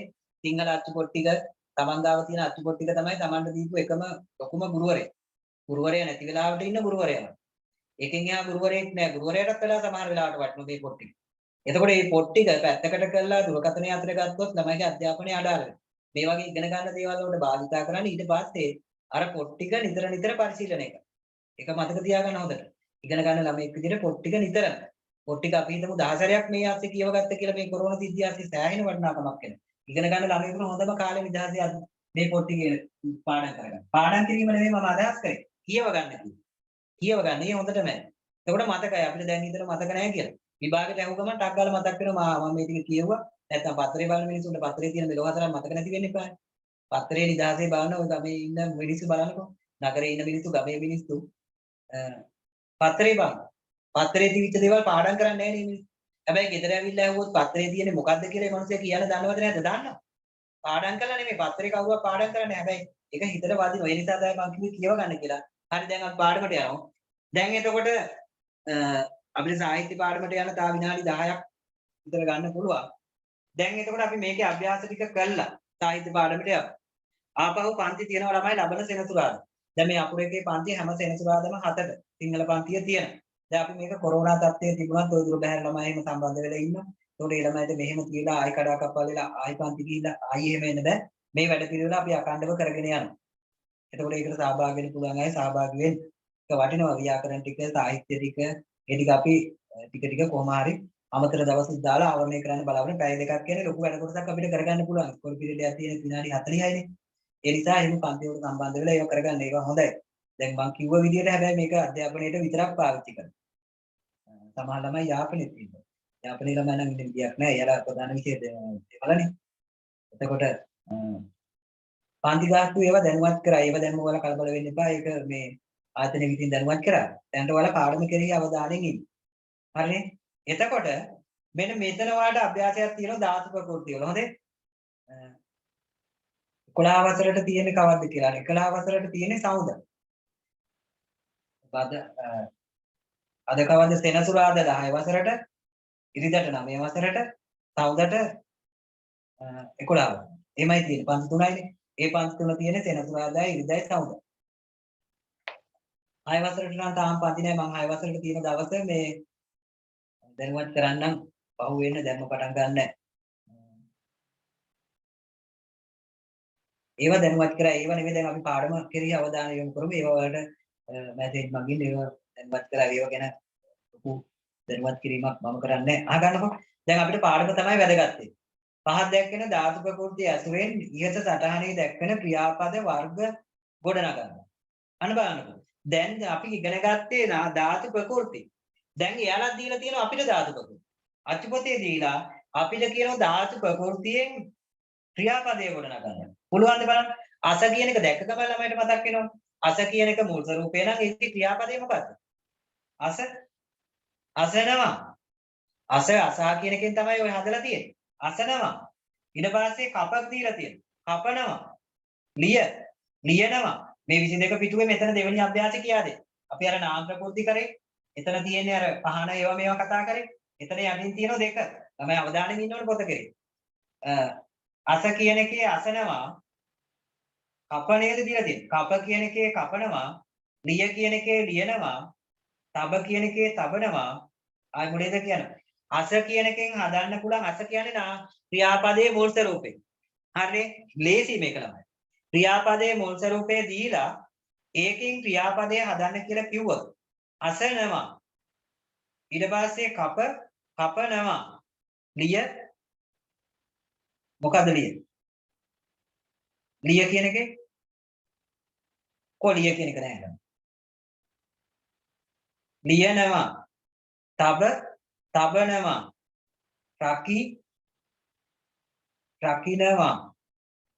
රකින්නවා. තබනවා. හරි. දැන් අපි යනවා දැන් ළමයි ඊළඟ දවසේ අපි පූර්ව ක්‍රියාව, මිශ්‍ර ක්‍රියාව, ප්‍රයෝජ්‍ය ක්‍රියාව, විධි ක්‍රියාව, ආශිර්වාද ක්‍රියාව, අසම්භාව්‍ය ක්‍රියාව ඉගෙන ගන්න. පැහැදිලිනේ? ඒ ටික මුලින් ඉගෙන ගන්න ඕනේ ව්‍යාකරණ ටික. ඒ ටික හොඳට අවබෝධයක් තියෙන්නත් ඕනේ, කියව ගන්නත් ඕනේ. ඊට පස්සේ තව ව්‍යාකරණ කොටසක් එදාට කරන්න පුළුවන්. මේක එච්චර ගොඩක් වෙලා යන එකක් නෙවෙයි මේ පූර්ව ක්‍රියා, මිශ්‍ර ක්‍රියා. ඒ ටික. දැන් ඔයාලා ගන්න මේ පොත පැත්තකින් තියලා සාහිත්‍ය පොත. පැහැදිලිනේ? සිංහල භාෂාව හා සාහිත්‍ය කියන පොත ගන්න.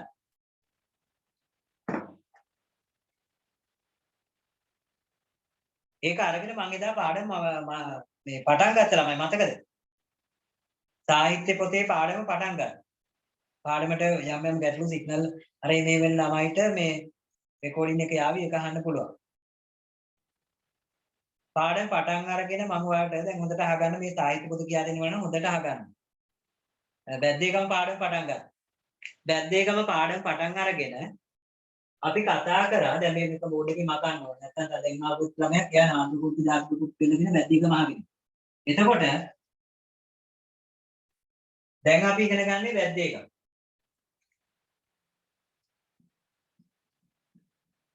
බැද්දේගම ලියපු කෙනා මම ළමයිට එදා මතක් කරා. ලංකාවට ආපු විදේශීය ජාතිකයෙක් තමයි බැද්දේගම පළවෙනි පාඩම දෙවෙනි පාඩම මේ ටිකක් කියා දෙනවා ළමයි. දැනට මේ පාඩම කරලා අපි එහා පිටු ටික අමතර දවසක් දාලා කරනවා. ඒව ගැන හිතන්න එපා. හරි? පාඩම් ටික ආවරණය කරනවා. ඒකේ වගකීම ගන්නවා. ළමයි ඒව මොකොත් හිතන්න එපා. පාඩම් ටික සම්පූර්ණයෙන් ආවරණය කරලා දෙනවා. විභාගයට යන කලින් කොහොමද සිලබස් එක සම්පූර්ණයෙන් ඉවර කරලා පේපර් ටික උක් කරලා ගොඩාක් රචනා විකුණක් කරලා යන්නේ බය වෙන දෙයක් නැහැ. ඒ කාලය තියෙනවා. තව අමතර දවස් දාන්න පුළුවන් වෙලාව තියෙනවා. ඒව ගැන ඔයාලා හිතන්න එපා. ඒක ලස්සනට මම වැඩේ කරලා දෙනවා. ඔයාලට දින කියා දෙන දේ කියා දෙන වෙලාවට අහන්න. බැද්දේගම මම කිව්වා ලංකාවට ආපු විදේශීය ජාතිකයෙක් ලංකාවේ තියෙන ලෙනාට් වුල්ෆ් කියන කෙනා ලංකාවේ තියෙන පරිසරය ලංකාවේ මිනිස්සු ජීවත් වෙන හැටි ඒ සියල්ල දැකලා ඒවා අත්විඳලා ඒවා දිහා බලාගෙන ඉඳලා ලස්සන නවකතාවක් ලිව්වා. ලියලා එයා ඒක විදේශ රටකට ගිහිල්ලා බ්‍රිතාන්‍යයට ගිහිල්ලා එහෙ එළි දැක්කා. එතකොට බ්‍රිතාන්‍ය වැසියන් මේක බොහොම කැමැත්තෙන් කියුවා. පස්සේ මේක අපේ ලංකාවේ කෙනෙකුට අහුවෙලා මෙයා මම එදා කිව්වාම ළමයි පරිවර්තනයක් කියලා නෑ අනුවාදයක් කියලා ඔයාලම කිව්වා. අපේ කෙනෙක් මේක අනුවාදයක් කරා. ඒ කියන්නේ මේ ඉංග්‍රීසි කතාව බලාගෙන එයාලා ලිව්වා මෙහෙ ලිව්වා බැද්දේගම කියලා නවකතාව. මේ නවකතාව කියවනවා නම් හොඳයි ළමයි හොයලා. කියවන්න ඕන මේකේ අපිට දීලා තියෙන 9 වෙනි පරිච්ඡේදනේ. ඔයාලට කියවන්න පුළුවන් සම්පූර්ණ කතාව. AP ගුණරත්න තමයි මේක පරිවර්තන අනුවාදය කරේ. මේ එතකොට මේ මම කිව්වේ බැද්දේගම සම්පූර්ණ නවකතාව ළමයි කියවනවා නම් හොඳයි බැද්දේගම චිත්‍රපටිය බලනකොට වඩා. චිත්‍රපටිය බැලුවාම කෙනෙක්ගේ චිත්‍රපටිය බලන කෙනාගේ හිතේ ඇඳිච්ච චිත්‍රය තමයි එයා චිත්‍රයට ගන්න. හැබැයි ඔයාලා මේක කියෙව්වා නම් ඊට වඩා ලස්සන චිත්‍රයක්, ලස්සන බැද්දේගම ඔයාලගේ හිත තුල ඇඳෙනවා. මට ඕන ළමයිගේ හිත තුල ඇඳෙන අන්නේ චිත්‍රය. එහෙම නැතුව දැන් චිත්‍රපටිය බලන එකත් හොඳයි. එතකොට ඒක බැලුවාම මේ ඒකේ තියෙන චිත්‍රයනේ ඒ කියන්නේ ඒක ඒ චිත්‍රපට නිෂ්පාදකවරයා හිතපු බැද්දේගම තමයි ඔයාලට දෙන්නේ. දැන් ඔයාලා චිත්‍රපටිය බලන්න නැතුව පොත බැලුවොත් ඔයාලා ඒකේ තියෙන වචනත් එක්ක මේක රස විඳිනවා. ඒක නිසා අනිවාර්යයෙන්ම පොත කියවන්න පුස්තකාලවල තියෙනවා. හැබැයි දැන් පුස්තකාලවල යන්න විදියක් නැහැ ළඟ. කඩවල වලත් තියෙන පුස්තකාලවලත් තියෙන ගොඩක් බැද්දේගම කියන පොත තියෙනවා. හොයාගන්න ලේසි. හැබැයි මේක කියව ගත්තොත් හරි වටිනවා. දැන් එතකොට මම එදා කියා දුන්නා මේකේ තියෙන්නේ පොඩි කොටසක් විතරයි එක පරිච්ඡේදයක් ඔයාලට දීලා තියෙන්නේ. මැදින් දීලා තියෙන්නේ. එතකොට බැද්දේගම කියෙව්වා කියලා කියනවා. හොඳයි කියවපු අය ගොඩක් හොඳයි පාඩම හොඳට තේරෙනවා. සම්පූර්ණ නවකතාව කියපු කෙනෙකුට මේක හොඳටම තේරෙනවා. ඒක වැඩි හොඳයි. වැඩි හොඳයි නෙමෙයි අනිවාර්යෙන් හැමෝම විභාගයට යන්න කලින් බැද්දේගම සම්පූර්ණයෙන් කියව ගන්න. දැන් ඉතින් කියව ගන්න කියලා පුස්තකාලවලට එහෙම යන්න බැරි හින්දා බල කරන්න විදියක් නැහැ. පාසුකම් තියෙනවා නම් හොයාගන්න පුළුවන් නම් කියවන්න. අතින් අත යවන්න එපා. එතකොට අපි එහා පිටු මේකේ මම කියා දීලා තියෙනවා බැද්දේගම එකේ ඔයාලා පොතේ හරියටි 46 පිටුව දක්වා 46 පිටුවේ උඩ ඡේදය තමයි නැවැත්තුවේ ළමයි මට මතක විදිහට 46 පිටුවේ උඩ ඡේදය පෙළ ගන්න. එතන කියන්නේ මම එදා කියා දුන්නාට කර්ලිනාහාමි ගැන. කර්ලිනාහාමි 46 හරි. කර්ලිනාහාමි මේ සන්ධ්‍යා සේයාවට ඉක්මනින් වැටී ගත්ත කියලා. අර මුල ටික මම ආයෙ මතක් කරන්නේ.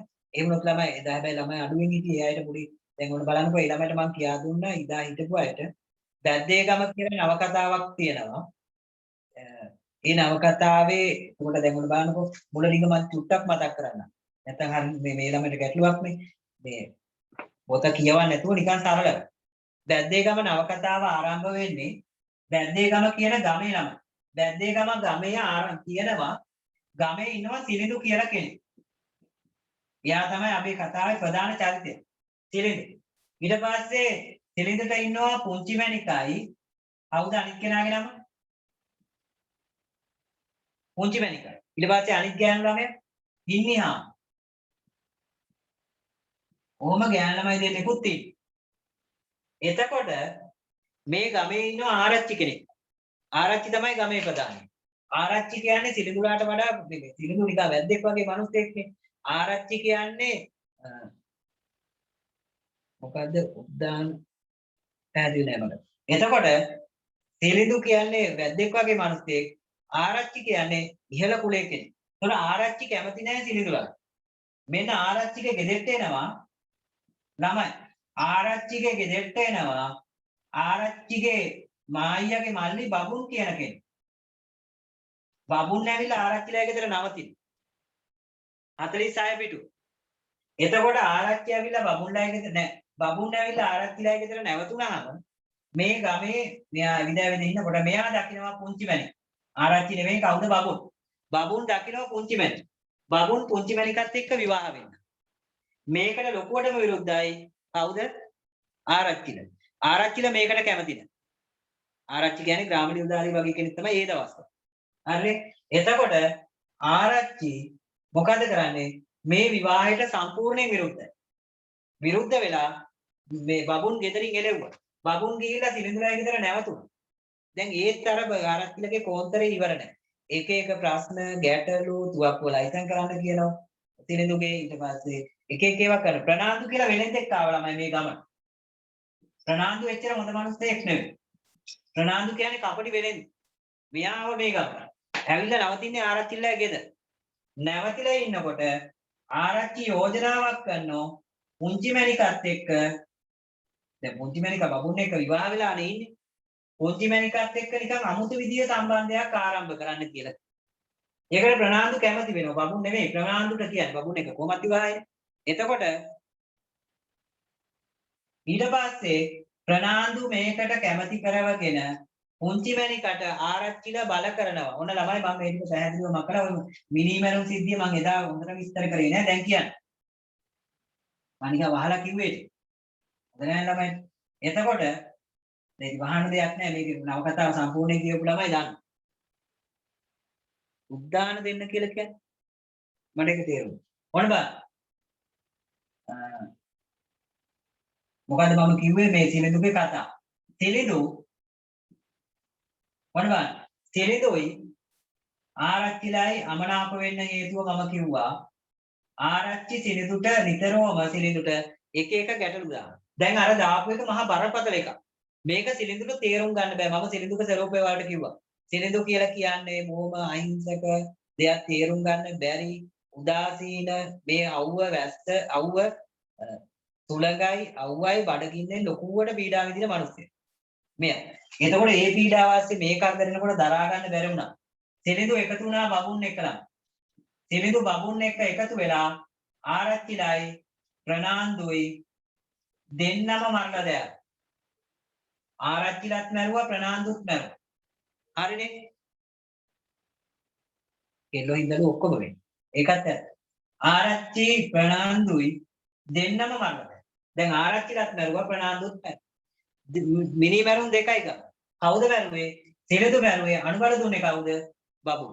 ඔන කතාවේ මුල විතර හිටිය ළමයි නැති ළමයිට මම මේ කිව්වේ. හිටියේ කිව්වේ. එතකොට සිලිඳු ජීවිතාන්තය දක්වා ආහිරයට ගියා. බබුන් මාස 6කට ඉරේ ගියා මිනි මැරුමට අනුබල දීමේ චෝදනාව. ගමටම ආව මහේස්ත්‍රාත්තුමා නඩුකාරයා. නඩුකාරයා ඇවිල්ලා ගමේ මහේස්ත්‍රාත් පරීක්ෂණයක් තියුවා. තියලා තමයි කිව්වේ සිලිඳු යන්න ඕන ජීවිතාන්තය දක්වා ආහිරේ. ආයෙ උදේ එළියට එීමක් නැහැ. කරපු වැඩේ බරපතලයි. දෙන්නෙක් මැරුවා. මොන වැරද්ද කරත් මිනිස්සු දෙන්නෙක් මැරුවා. සිලිඳුට මෙලොව හතරක් තේරෙන්නේ නැහැ. සිලිඳුට තේරෙන්නේ යා අවුරුදු ගානකට හිරේට ගියා ජීවිතාන්තය දක්වා හිරේට ගියා කියන එක විතරයි. බබුන්ට තේරෙන්නේ නැහැ. බබුන්ට තේරෙනවා කවදක හරි ආයෙ එළියට නායි කියන නිසා තියුනේ එයදුත් ගියා. මේ මිනිස්සුන්ට මේ හැබැයි අපි මේ චිත්‍රපටය බැලුවා නම් තේරෙනවා මේ නඩු අහන්නේ ළමයි ඉංග්‍රීසියෙන්. ඉංග්‍රීසියෙන් නඩු අහන්නේ. වැද්දේගම මිනිස්සුන්ගේ නඩු අහන්නේ ඉංග්‍රීසියෙන් මහත්තයා. එතකොට මේ මිනිස්සුන්ට ඉංග්‍රීසි තේරෙන්නේ නැහැ මේ කියන දේවල් තේරෙන්නේ. සිංහලෙන් ඇහුවත් තේරෙන්නේ නැති මිනිස්සුන්ට ඉංග්‍රීසියෙන් නඩු ඇහුවා. මොකක්වම තේරෙන්නේ නැහැ. එහෙම දෙයක් වුණේ. ඔන්න ඔය ටික දැන් මම අදහස් පන්තියට සහභාගී වෙච්ච ළමයිට කිව්වේ. එතකොට එහා පැත්තේ පිටුවට යනවා අපිට අදාළ කොටසට. මේකේ දෙවෙනි ඡේදයේ තියෙන්නේ මම එදා කිව්වා කලිනාමි පිළිබඳව පාඩමෙන් පුළුවන් අය එහෙම අයින් වෙන්න එපා. ඊට පස්සේ මට ආයි කියා දෙන්න. කලිනාමි පිළිබඳව. කලිනාමි කියන්නේ වයසට වඩා වයස පේන කාන්තාවක් විදිහට මම එදා හඳුන්වා දුන්නා. එයාට වෙන්නේ ඇත්තම වයස අවුරුදු 50යි. හැබැයි එයාගේ දිහා බැලුවාම අපිට පේනවා එයාට අවුරුදු 80යි එහෙම නැත්නම් 100යි 90යි ඔන්න ඔය වගේ වයසක් පේන්නේ. ප්‍රමාණයට වඩා වයසට ගිහින් ළමයි හොඳට මතක තියාගන්න එහෙම වයසට යන්න මේ බැද්දේගම වැසියන්ට විශේෂයෙන් කාන්තාවන්ට වෙච්ච දේවල්. එයාට දැඩි අවුව තියෙන ළමයි. මහා අවුවේ ඉන්නේ. දරා ගන්න බැරි තරම් අවුව. අවුවෙන් ලොකුවට පීඩාවක්. ඊට පස්සේ සුළඟ. ඔයාලට හිතෙන්න පුළුවන් සුළඟෙන් කොහොමද පීඩාව විඳින්නේ? වියලි සුළඟ එන්නේ. අවුවෙන් වේලන් ටික මදිවට වියලි සුළඟෙනුත් වේලෙන්නේ. ඊට පස්සේ මේ දෙකටම අමතරව මෙයාට තියෙන බඩගින්න. බඩගින්න තියෙන. දරා ගන්න බැරි බඩගින්නක්. අවුවයි සුළඟයි බඩගින්න. ඒ කියන්නේ හොඳට කැම නැහැ. බඩගින්න වැඩි. එතකොට මෙන්න මේ වගේ පීඩා විඳින මිනිස්සු තමයි මේ වැද්දේගම ඉන්නේ. අපේ හිතේ එක මැවෙන්න ඕන. ඇයි අපි සිංහල මිනිස්සු අපිට මැවෙන්නේ නැත්තේ? මේක ලෙනාට් ටූට්ට වැවුණා නම්. ලෙනාට් ටූට්ට මේක දැනුණා නම් අපිට දැනෙන්න ඕනේ. එයා ඉංග්‍රීසි ජාතිකයෙක්. අපේ වැසියන් විඳින පීඩාව. ඒ කාලේ මේ විඳ පීඩාව. එයා අපේ මිනිස්සුගේ දුප්පත්කම ඒ දේ මේ මනුස්සයට ඉංග්‍රීසි මිනිස්සෙක් කියලා තේරුණා. මේ සිංහල කතා කරන්න පුළුවන්. අපේ මිනිස්සු ගැන කියපු අපේ මේ කතාව අපිට තේරුම් ගන්න නැත්නම් ඒක හරි ගැටලුවක් වෙනවා. ඒක තේරුම් ගන්න ඕන අනිවාර්යයෙන්. නැත්නම් ඒක ලොකු අඩුපාඩුවක්. සුද්දෙක් මේක තේරුම් අරන් ලිව්වනම් සිංහල තේරෙන අපිට මේක නොතේරියන්නේ කියන්නේ නැහැ. එතකොට ඔන්න දැන් මෙතන තියෙන්නේ අර තිලිඳුගේ නැතිවීම එතරම් ඇගේ සැලකිල්ලට භාජනය නොවි. විපත්ති ගණනාවක්ම සිදු වී ගැන බව තීනයක් වෙන්න යට පිළිගනි. මුංචි මැණිකට පේනවා තේරෙනවා මෙන්න මෙහෙම එකක්. තිලිඳු ජීවිතාන්තය දක්වා හිරේකි. ආරච්චිලයි ප්‍රනාන්දුයි ගමේ එක සැරේට මැරුණා. බබුන් හිරේට මහා ගැටලු ගොඩක්. හැබැයි මොකක් හරි විපත්ති ටිකක් සිදු වීගෙන යනවා. මේක මොකද්ද කියලා තරම් මෙයාගේ මේ චූටි මොළයට තේරෙන්නේ නැහැ. මහා ලොකුවට ඉගෙනගෙන නැහැ. ඊට පස්සේ මහා විශාල දැනුමක් නැහැ. ඉගෙන නොගැනීමයි මේ පීඩායි සියල්ල නිසා මේ සිදුවන්නේ මොකද්ද කියලා මේ ළමයිට තේරුන්නේ මේ පුංචි මැනිකට තේරුමක් නැහැ. එයා මේක සිහිනයක් වගේ තමයි හිතාගෙන. ඊට පස්සේ එයා කරේ එකම දේ තමයි තමාටම තොල් මතුරා ගන්න. ඉවීම් පිහින් වලට වැවෙන් තියගෙන උද්දීම. ඈ පුංචි මැනිකා සමග කතා නොකළා. කාලිනා හාමි ගැන ඒ කිව්වේ. කාලිනා හාමි පුංචි මැනික එක්කවත් කතා කරන්නේ නැහැ. ඔහේ හිටී විදියටම ඉන්නේ. ඈහා කතා කිරීම හෝ යම් යම් දේ ඇගෙන් ਵਿਚාරීම නිෂ්ඵල වැඩක් බව හොඳ හැටි දැනගත් පුංචි මැනිකාද කාලිනා හාමි සමග කිසිවක් නොදෙඩුවා. දැන් කාලිනා හාමිගේ මොනවා හරි විස්තර ඇහුවයි කියමුකෝ. කාලිනා හාමිට දෙන්න උත්තරත් නැහැ. පුංචි මැනික දන්න දේම තමයි කාලිනා හාමිට. අපි හිතමුකෝ කාලිනා හාමි පුංචි මැනිකගෙන් යම් දේවල් ඇහුවා කියලා. ඒ ගැන දන්න දේකුත් නැහැ. ඒ නිසා මොකද්ද වෙන්නේ? පුංචි මැනිකයි කාලිනා හාමි එකිනෙකා අතර කතා බහක් නැතුව දවස ගත කරනවා පාඩුවේ ගෙදරට. පැහැදිලිද? මොඩේ නැතිකමම නෙවෙයි නේද? තමයි ළමයි කියන මොඩේ නැහැ කියන. මොඩේ නැතිකම කියන එක නෙමෙයි අපි මේක තේරුම් ගන්නවා. මේ මිනිස්සුන්ගේ තියෙන නූගත්කම කියන වචනේ භාවිතා කරන්න පුළුවන්. මොකද්ද මේ නූගත්කමට වඩා මේක තුල තියෙන්නේ මොකද්ද මේ ඒ ළමයිගේ අසරණකම. මේ මිනිස්සුන්ගේ තියෙන අසරණකම. ඒ කියන්නේ ඒක අපිට දෙනාගුණ හරියටම තේරුම් ගන්න. මේ වගේ අව්‍යාජ මිනිස්සු ඕනතරම් ලංකාවේ ගම්මානවල ජීවත් වුණා. ඔයාලා කියවලා තියෙනවා නම් සාගර පළන්සූරියගේ අයියනායක කියන පද්‍යපන්ති. හරි ලස්සනයි. ඒකේ ඉන්න අය. ඒකෙත් ඉන්න ලස්සන මේ වගේ ගම්වැසියන් ඒ අයගේ අව්‍යාජ බව, නිර්වාජ බව හොඳට තියෙනවා. ඊට පස්සේ තව තියෙනවා උසස් පෙළ කරන අයියා කෙනෙක් හරි අපු කෙනෙක් හරි ඉන්නවා නම් පෞද්ගලික දවස්වල පැරණි සිලබස් එකේ හරි එයාලා ගාව තියෙනවා අර කනවුන්දය කියන පද්‍යපන්ති. නැත්නම් හොයලා කියවන්න. ඒකත් හරි මේ මෙයාගේ ගමක ඉන්න මිනිස්සුන්ගේ නිර්වාජ බව. කවි පන්තියකින් බොහොම කෙටියෙන් කියවිච්ච අවස්ථාවක්. දැන් ඔන්න බලන්නකෝ මේක. සිරිඳු මරණීය දඬුවමට පත් කිරීමෙන් මාසයකට පසු ගම පැවති ස්වාභාවික තත්ත්වයට ගම පැමිණි බව බැලූ බැලමට පෙනේ. ඇත්ත වශයෙන්ම එහි ඇතිව තිබුණේ ලොකුම වෙනස. එයා මරණයට පත් කරායින් පස්සේ ලොකු වෙනසක් වෙනවා. එය කුඩා ගම ක්‍රමෙන් පිරී ගොස් අවටි නිරපාගෙන යන මහ බැද්දට බත්ති යන වනගත කුඩා ගම් වලින් එක. මේක වනගත කුඩා ගම්මාන වලින් එකක් ළම. ඔන්න මම ඒක අඳිනවා. එතකොට තේරෙන ප්‍රමාණය වැඩි. සමහර ළමයින්ට නැත්තම් තේරෙන්නේ. ඔන්න වැද්දේක. හැබැයි ඔක රවුමට මැන්දොත් ළමයිට ගැටුවක් ගමක් කියන්නේ රවුමක්ම නෙවෙයි. රවුමට ගමක් හදන්න විදියක් නැහැ. ඔන්න වැද්දේක මෙතනින් පොඩ්ඩක් වෙනස් කරා අර සුදු ජීවික. එතකොට ආරච්චිලගේ ගේ තිබුණේ මෙන්න මෙතන. ආරච්චිලගේ ගේ ගම මැදදී. වැද්දේකම රවුම් නැහැ. ඒක තමයි මම කිව්වේ රවුමට යන්නේ නැහැ. මේවත් ඕන පොඩ පොඩ වෙනස් කරන්න. ගමක් කියන්නේ රටක් කියන්නේ රවුමක් නෙවෙයි. එතකොට ඒක වැරදි. ඔන්න වැද්දේකම තියෙන්නේ මෙතන. මට නිකන් රවුමමයි යන්නේ වෙන්නේ බැද්දේකම. ළමයිට මතක තියෙනවා මම ගිය සතියේ කිව්වා මේ හාත්පස සම්පූර්ණයෙන්ම තියෙන්නේ මොකද්ද? හාත්පස සම්පූර්ණයෙන්ම තියෙන්නේ ඝන කැලෑව. බැද්දේකම වැසියන් දන්නේ නැහැ කැලේ කොච්චර යාට තියෙද. කැලේ සීමාවක් ඒ මිනිස්සු හිතන්නෙත් නැහැ හිතා ගන්නත් බෑ. මෙතන ආරච්චිලගේ ගේ. ආරච්චිලගේ ගේ ලොකුයි. මේ පාඩමේ ਵਿਚාර අනිවාර්යෙන් කියන්නේ. ඒ කියන්නේ ඔයාලා හිතන්න එපා මේ ਵਿਚාරයකට අවස්ථාවක් තමයි මම මේ සලසන්නේ. ਵਿਚාරේ කියවනකොට ඔයාලට තේරෙයි මේ කියපු දේ ਵਿਚාරයට කොච්චර වටිනවද කියලා. මම පාඩම කරන්නේ ਵਿਚාරයටත් අවශ්‍ය විදියට. ਵਿਚාර කරනකොට නැවත මතක් මේ කියන කතාව ਵਿਚාරයට අවශ්‍යයි ළමයි. මම ඒකයි මේක බෝඩ් එකේ යන්නේ. බලමුකෝ අපි ඒක අවශ්‍ය වෙනවද නැද්ද කියලා ਵਿਚාරයක් කරන වෙලාවට. ඔන්න බැද්දේගම තිබිච්ච මේ මොකද්ද මේ ආරච්චිලගේ නිවස. ටික ටික කැලෑවට ගියා. ඔයාලා දන්නව කැලෑවට ගියපු එක. මොකද්ද හේතුව? ආරච්චිලා මැරුණා. ආරච්චිලා මැරුණා. ගමේ ප්‍රධානියා, ගෙදර ප්‍රධානියා මැරුණා. ඊට පස්සේ මෙන්න මේ ඡේදය තුල ඔයාලට කියවෙනවා. මම ඒක කිව්වේ නෑ තාම. ඔයාලට කියව ගන්න පුළුවන්. ආරච්චිගේ මායිය තමයි නැන්චෝහාම. ආරච්චිලගේ බිරිඳ නැන්චෝහාම. නැන්චෝහාමි තීරණය කරා මේ ගෙදර හිටියොත් ආරච්චිලත් නැතු මේකේ තවල් ගෙවල් 6ක් විතර තමයි තියෙන්නේ. නැන්චෝහාමි මේ ගමට ආපු ගමන් කිව්වා මේක මහා සාපලත් ගම. කාලකන්ණි ගම. මේ ගම කවදකාරී අලින්ට යනමයි කියලා නැන්චෝහාමිමයි කිව්වේ. නැන්චෝහාමි ආපු දවසේ කිව්ව හින්දාවත් දන්නා නැහැ එහෙමම වෙලා ගියා. ඊට පස්සේ නැන්චෝහාමි ওই කතාව කිව්වයින් පස්සේ මේ ගම ටික ටික කැලෑවට යාම ආරම්භත් වුණා.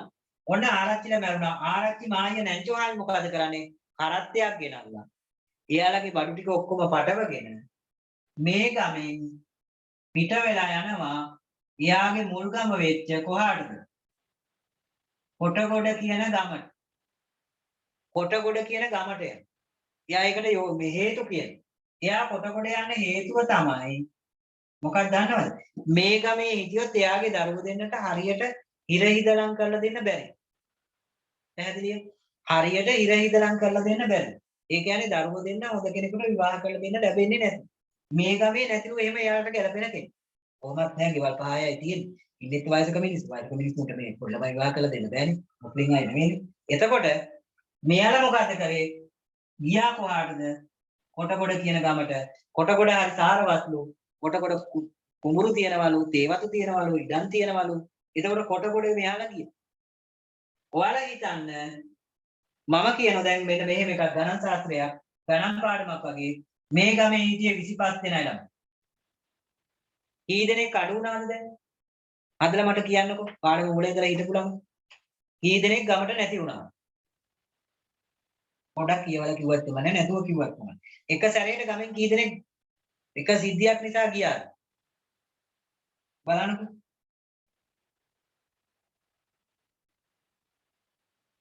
පහක් කියලා කියනවා. හතක් කියලා කියනවා. බලමු කී දෙනාද?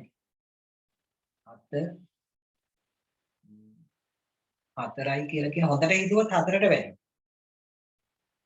හත වෙන්න පුළුවන්. 6යි කියලා කියනවා.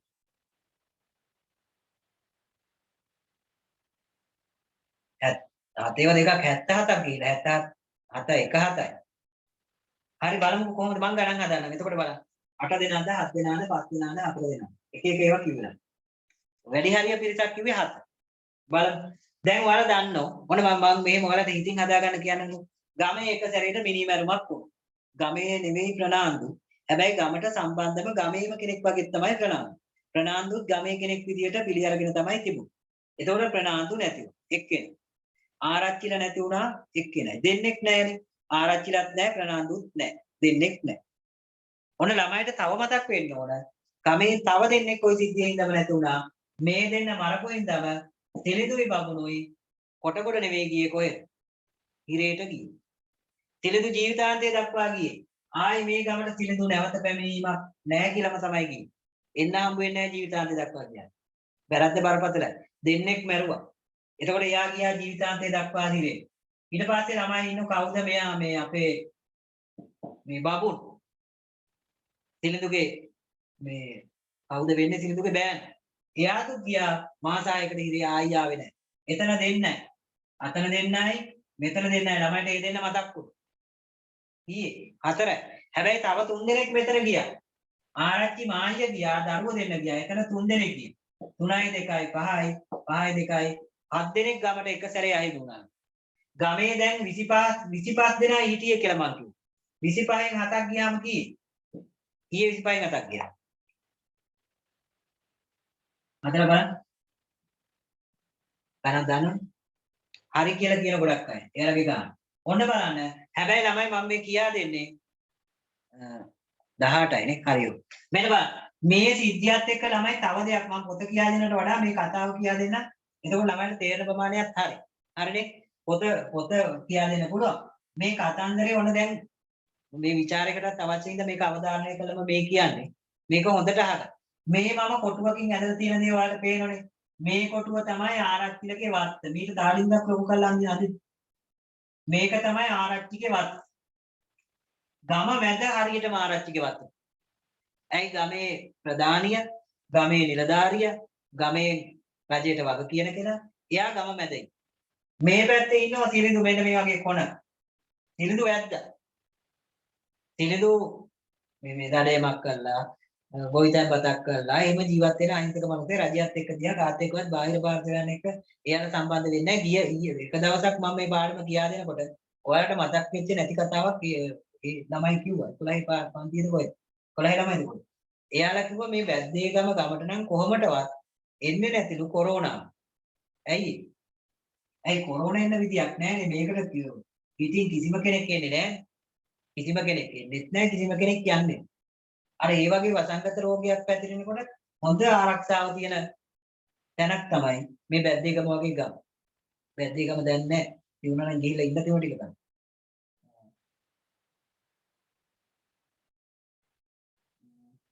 තේරුණා මට දිගට දෙකක් තිබුණා. ඔන්න බලන්න මේ මෙතන ගමේ භාගයක් ගිහිල්ලාලු මෙයන් ඉන්නවට. ඒක කිව්වා. තමයි ලොකු ප්‍රදේශයක් තියෙන. මෙතන යා ගියකුත් හදාගන්න. හැබැයි ළමයි මෙහෙමයි. ආරච්චිගේ ගෙයි ආරච්චිගේ ගෙයි ගමේ අනිත් අයගේ ගෙයි ගෙවල් වගේ නෙවෙයි. ගමේ අනිත් අයගේ ගෙවල් හදලා තියුනේ කටුමැටි ගහලා, වරිච්චි බිත්ති ගහලා ඒක හදලා තියෙනවා. ඒක කාලයකට පොල්ලතු දිරන. පොල්ලතු දිරපු කාලෙට පොල්ලතු හොයන්න. සමහර කාලට මැටි ගලවගෙන නැහැ. එතකොට මොකද කරන්නේ? මැටි ගහලා ආයි හදන්න. වැහි කාලට තෙමෙන. ඒ ගමේ අනිත් මිනිස්සුගේ ගෙවල්. හැබැයි බැද්දේ ගමේ ඉන්න මේ අපි කියන කතකයාගේ එහෙම නැත්නම් ආරච්චිලගේ එහෙම තෙමෙන්නේ නැහැ. ඒක හදලා තියෙන්නේ සිමෙන්තිකට. සිමෙන්ති කපරාරු කරලා ගල් තියලා හදලා දැන් වගේ ගැඩොල් භාවිත කරනකොට ගල් තියලා සිමෙන්ති ගහලා හොඳට හදලා තියෙනවා. වහලට උළු හොයලා තියෙනවා. බලන්නකෝ. බැද්දේ ගමේ ඉන්න ආරච්චිලගේ එහෙමයි. වහලට උළු හොයලා. එතකොට මෙන්න මේ වගේ ගෙයක් තිබිච්ච ආරච්චිලා මැරුණා. ඊට පස්සේ මේකේ පාළුවට දාලා මේ වත්තත් පාළුවට ඇතැරලා නැන්චෝහාමි ආරච්චිගේ මායියා දරුවෝ දෙන්නත් එක්ක කොටගොඩ ගියා. කොටගොඩ තමයි ඒ කොටගොඩින් තමයි ආරච්චිල බින්ද ගැඳගෙන ආවේ. ආරච්චි මැරුණාන් පස්සේ බින්ද ආවේ කොටගොඩ. එයා හේතුවකුත් කියන මොකද්ද හේතුව?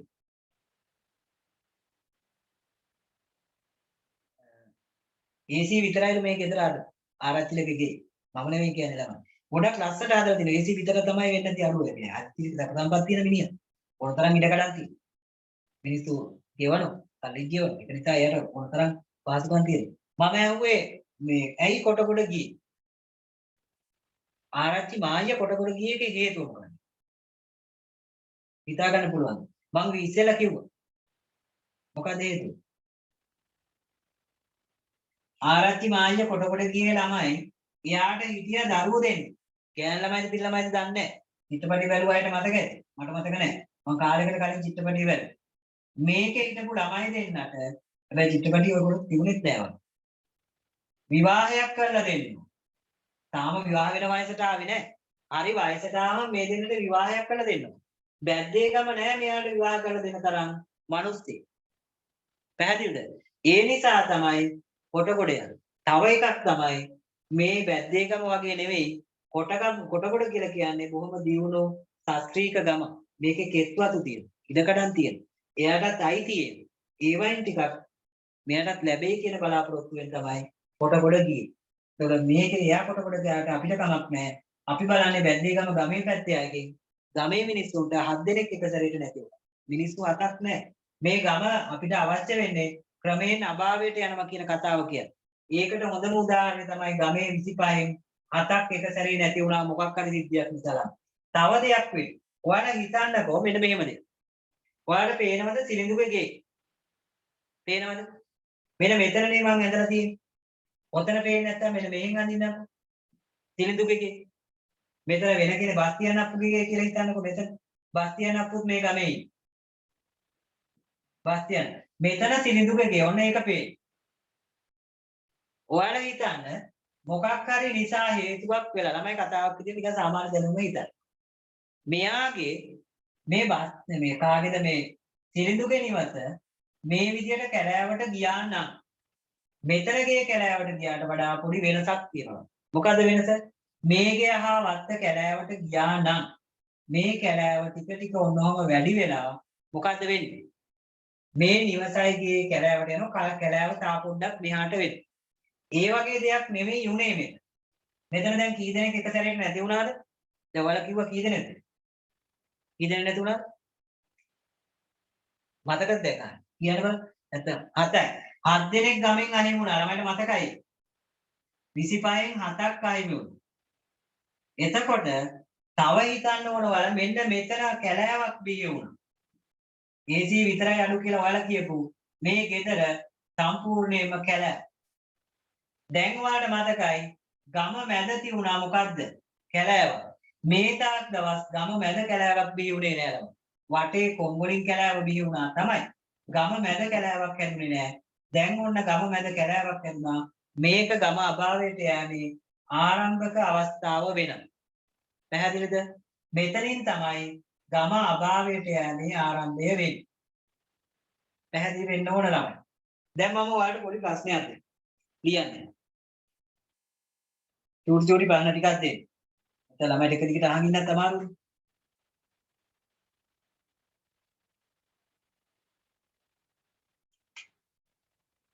ලියන පොත ගන්න. දැන් අපි අර ඉස්සෙල්ල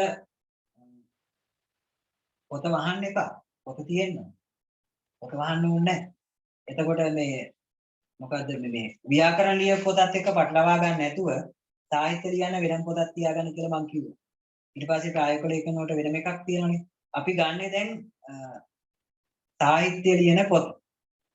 සාහිත්‍ය ලියන පොත අරගෙන ලියන්නේ. මම එදා මේකේ කෙටි පැන ටික දුන්නේ නෑ ඔයාලට.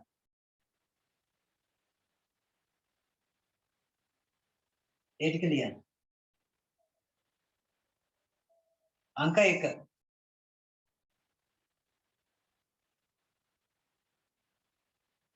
බැද්දේගම නවකතාවේ හිමිසරේ කියන ලස්සට ලියන්න. බැද්දේගම නවකතාවෙහි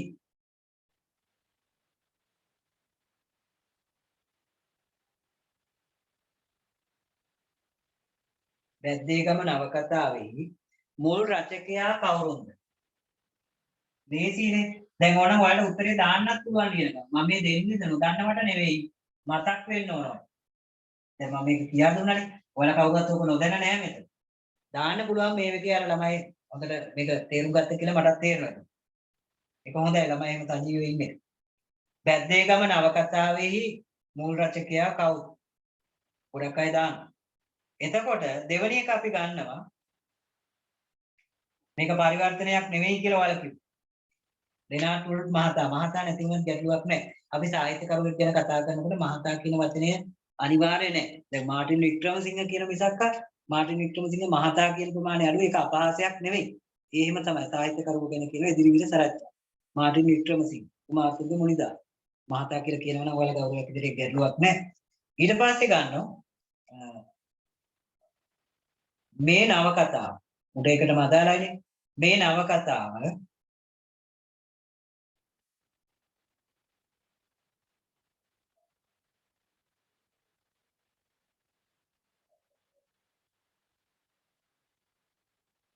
සිංහලයට අනුවර්තනය කළේ කවුද? මේ නවකතාව සිංහලයට අනුවර්තනය කළේ කවුද? දැන් ඕගාලා උත්තර ටික වැටෙනවා. මම උත්තරේ කියන්නේ නැහැ වැටුණා. කිව්වොත් පොත කියවන්න කෙනෙක් හිටියොත් එයා ලියා ගන්න ඕනේ. මේ ටික දුන්න කියලා කියන ගැටලුව නැහැ ඉතින්. ගිය සතියේ හිටපු ළමයි මේ සතියේ වැඩි පිරිසක් සම්බන්ධ වෙච්ච නිසා මම ආයෙ දුන්නේ. ගැටලුවක් කරගන්න එපා. මුල ටික ඉඳලාම නැත්තම් ඒ අයට ඒ ටික නැති වෙනවනේ. ලියපු අය ලියන්න ඕනේ නැහැ. හොඳයි. ලිව්වේ නැති අය ලියන්න. දැන් ගොඩක් අය හිටියා ගිය සතියේ හිටපු නැති අය. ඊට පස්සේ තායිකයි දෙන්නේ. 53යි දෙන්නේ.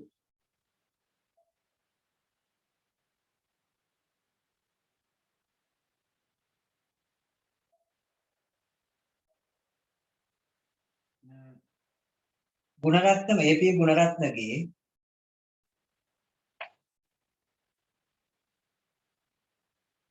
වෙන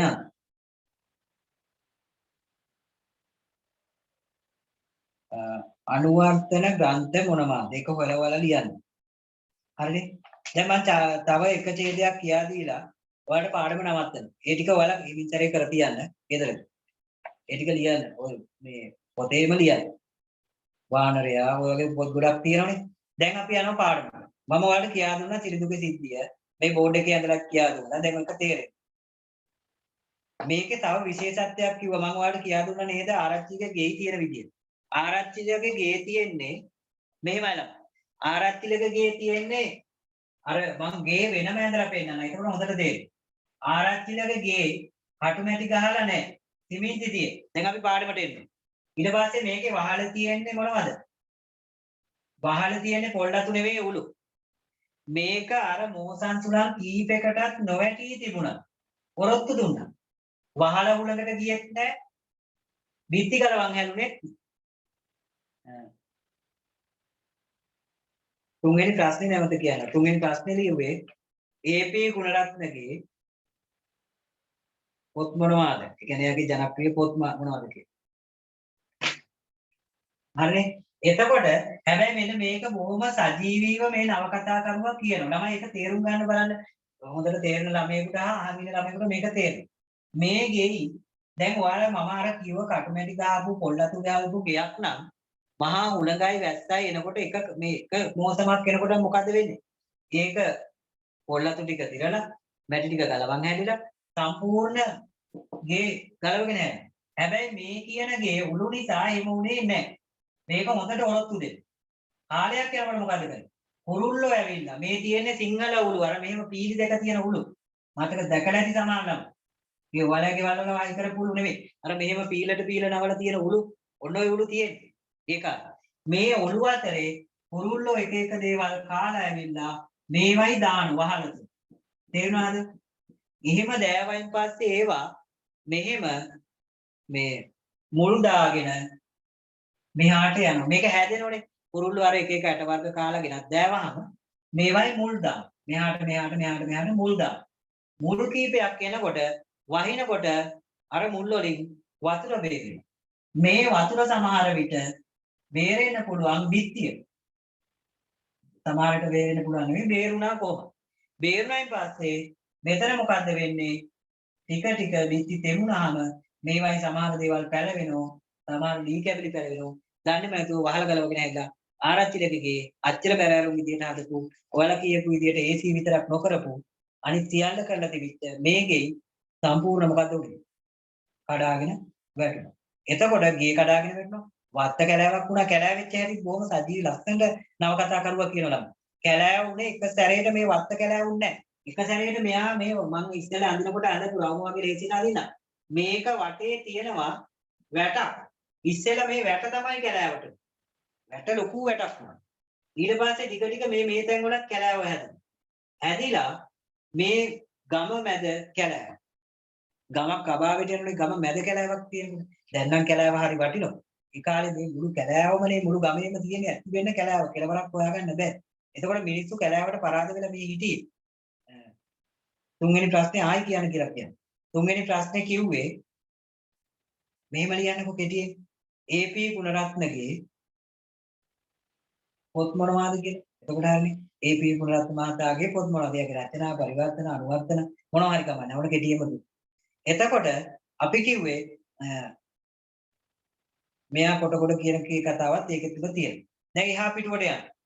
එහා පිටුවේ 47 පිටුවේ දෙවනි ඡේදය. අර ටික මම කිව්වා සරලව පොත කියුවේ නැතුණාට. ආරච්චිගේ ගෙය කැලයට යාම කැලය ගම මැදට කඩා පැනීමක් මෙන් වී. මීට පෙර කැලයට හැරුණේ ගමේ ඊමේ කෙළවරට තිබුණු ගෙවල් වූයේ. ගම කැලය මැදට රිංගායමක් ඉන්නුවේ නැති. ටිකෙන් ටික ගමට ආත්පසින්ම කුඩා වීම පමණි. ඉස්සර උනේ මේ පොඩි පොඩි තැන්වල තියපු ගෙවල් කැලෑවට ගියොත් ඔන්න ඔහම ඒ කොටස ගියා. මෙහි ගෙයක් තිබුණොත් ඒක කැලෑවට ගියොත් මේක කැලෑව ටික ටික ලොකු වුණා ගම පොඩි වුණා ඉස්සර. හැබැයි මේ වගේ මැද මහ විශාල ගෙයක් කැලෑවට ගියයි කියන්නේ. මුළු විශාල වත්තක් එක්ක කැලෑව ගම මැදට ඇවිල්ලා. දැන් සිලිඳුගේ මෙහෙ බස්තියන් අප්පුගේ මෙහෙ සිලිඳුට බස්තියන් අප්පු හම්බෙන්නේ යන්නේ වෙන්නේ කැලෑව මැදි. කැලෑව මැදි යන්නේ නැහැ. යන්න බෑ. ඒ නිසා ඒ දෙන්නට තේරෙනවා ඒ දෙන්න දැන් උගත් දුරස් වෙනවා. අන්න ගම අභාවයට යනවායි කියන එක ටික ටික මේ කට්ටියට තේරෙනවා. සිලිඳුට තේරෙනවා. ගම ටික ටික අභාවයට යන්නේ. හැබැයි තේරුම් ගන්න දැන් සිලිඳු මේ ගමේ නැහැ. බස්තියන් අප්පු ඉන්නවා. බස්තියන් අප්පුට තේරෙනවා. බස්තියන් අප්පුගේ යාළුවෝගේ කීප දෙනෙක් දැන් ගම ඇතැල්ල දාලා ගිහිල්ලා ටික දෙනෙක් මැරිලා, ටික දෙනෙක් ඉරේ ගිහිල්ලා, ටික දෙනෙක් මේ ගම ඇතැල්ල දාලා ගිහිල්ලා එක එක ප්‍රශ්න. දැන් අන්න මම මුලින්ම කිව්වා නැන්චෝහාමි අනාගතයක්. නැන්චෝහාමි කිව්වා අනාගතය මතක් කරලා. නැන්චෝහාමි විවාහ වෙලා ගෙදරට ආපු දවසේ මම මූසල කතාවක් කිව්වා. එයා කිව්වා මේ ගම සාපලත් ගම. නැන්චෝහාමි කියපු විදිහටමයි මම කියන්නේ මං කියපු එකක් නෙවෙයි. මේ ගම සාපලත් ගම. මේක මහා කාලකන්ණි ගම. මේක යක්කු වරක් ගත්ත ගම. මේ ගම කවදකාරි කැලෑවට යනවායි කියලා මෙයාලා කිව්වා. හැබැයි ළමයි එක්කෙනෙක්වත් අහපු නැති ප්‍රශ්නයක් මට හිතෙනවා. ඇයි ඔයාලා අහුවේ නැත්තේ? එහෙම හිතෙන්න ඕන. මට නම් ඉස්සෙල්ලා හිතුණා. මම පාඩම වචනින් වචන කියා දෙන්නේ අරවට වඩා අද ළමයින්ට පාඩම පොඩ්ඩක් ලේසි කරන්න තමයි උත්සාහ කරන්නේ. ඔයාලට තේරෙන්න ඕන දැන් ඔයාලා මම කිව්වහම මෙන්න මෙහෙම කතාවක් කිව්වනේ. මම වේලාසනින් ඔයාලට කිව්වා ආරච්චිලගේ ගේ සිමෙන්තියේ. ආරච්චිලගේ ගේ උළු හොයලා ඉක්ුව තියෙන්නේ. ගමේ අනිත් අයගේ ගෙවල් කටුමැටි ගෙවල්. ඒවා පොල්ලතු ගෙවල්. දැන් ආයි කිව්වා ආරච්චිලා මරුණයි ආරච්චි මායිය ගියයි. ඉතින් ඔයාලට හිතෙන්න එපා. මේ කටුමැටි ගේ හිටපු මිනිස්සයාට මේකට එන්න තියුණා. මේ කටුමැටි ගේ හිටපු කාට හරි මේකේ ඇවිල්ලා පදිංචි වෙන්න තියුණා. මෙච්චර හොඳ ගියා. AC විතරක් අඩු අනිත් සියල්ල තියෙන ගියා. ඇයි මේකට මිනිස්සු ආවේ නැත්තේ? නව කතා කරුවා උත්සාහ ඒක හිතුණා. ඇයි ආවේ නැත්තේ? එයාලා කියනවා මේ ගෙදර යක්කුවරක් ගත්ත තැන. අර ළමයිට හිතුණලු කිව්වේ නැහැ. හොල්මන් කතාන වලගේ තේරෙන භාෂාවෙන් ඒ ගෙදර මූසල ගියක්. ඒ ගෙදර හොල්මන් තියෙනවා. යක්ෂයව ප්‍රේතයව අරක් ගත්ත මහා අමුතු ගයක් කියලා කියන්නේ. ඒක නිසා මේකට ආවේ නැහැ මේ ගෙදර පදිංචි වෙන තියා මේ වත්තේවත් පස් පා ගන්න ගමේ කිසිම කෙනෙක් ආවේ නැහැ. පැහැදිලිද? එතකොට මම තා පොඩ්ඩයි කියා දෙන්නේ ළමයිට මහන්සි නිසා නවත්තනවා. අන්න හරියටම වචනේ හොල්මන් අඩිකෝඩවලුන් පිරුණු ගයක් නිසා තමයි මේකට අර ගමේ අය ආවේ නැත්තේ. හොල්මන් අඩිකෝඩ ඒක තමයි භාවිතා කරපු වචනේ. ආරච්චිගේ කතාව විතරයි කියන්න පුළුවන් මැටි ටික. ඔන ගම විනාශ මුඛයට යන හැඟීම ආවයි කියලා කිව්වා. මෙතන කියන්නේ ආරච්චිගේ ගේ කැලයට ගියාම කැලේ ගම මැදට කඩා පැනලා ගම දෙකට වුණා. සිලිඳුහා බස්තියන අප්පු ගෙවල් දෙක ගමේ අනිත් ගෙවල් වලින් වෙන්නුණා. හැබැයි සිලිඳුගේ 9 වෙනකන් කරමු කියලා කියලා. 9 වෙනකන් කරන්න පුළුවන් ළමයිට යම් යම් ගැටලු සාගත බවල් බඩගින්න කුසගින්දර ඊට පස්සේ ඔයාලත් හිතයි අවුව ඊට පස්සේ තුලඟ බඩගින්න ඒවයින් පීඩා විඳිනවයි ඔයාලත් හිතලා මට දොස් කියන්න. ඒ නිසා පුළුවන් අය කියන්න බලන්න. කොහොමද 8:45 පිටු කරලා නවත්තන්න. ඊළඟ දවසේ ඉඳලා නම් අමාරුයි කියලා සමහරු කියනවා. කමක් නැහැ කියලා කියනවා. මට හිතා ගන්න බෑ ඒක. සමහරට බඩගින්න. දැන් පාන්ති නවත්තන්නේ නැහැ. දැන් යන්න කියලා කාටවත් කිව්වේ නැහැ. මේ ටික කියා දීලා තමයි නවත්තන්නේ. තව විනාඩි 10ක් විතර කරන්න. වැඩි නෑ.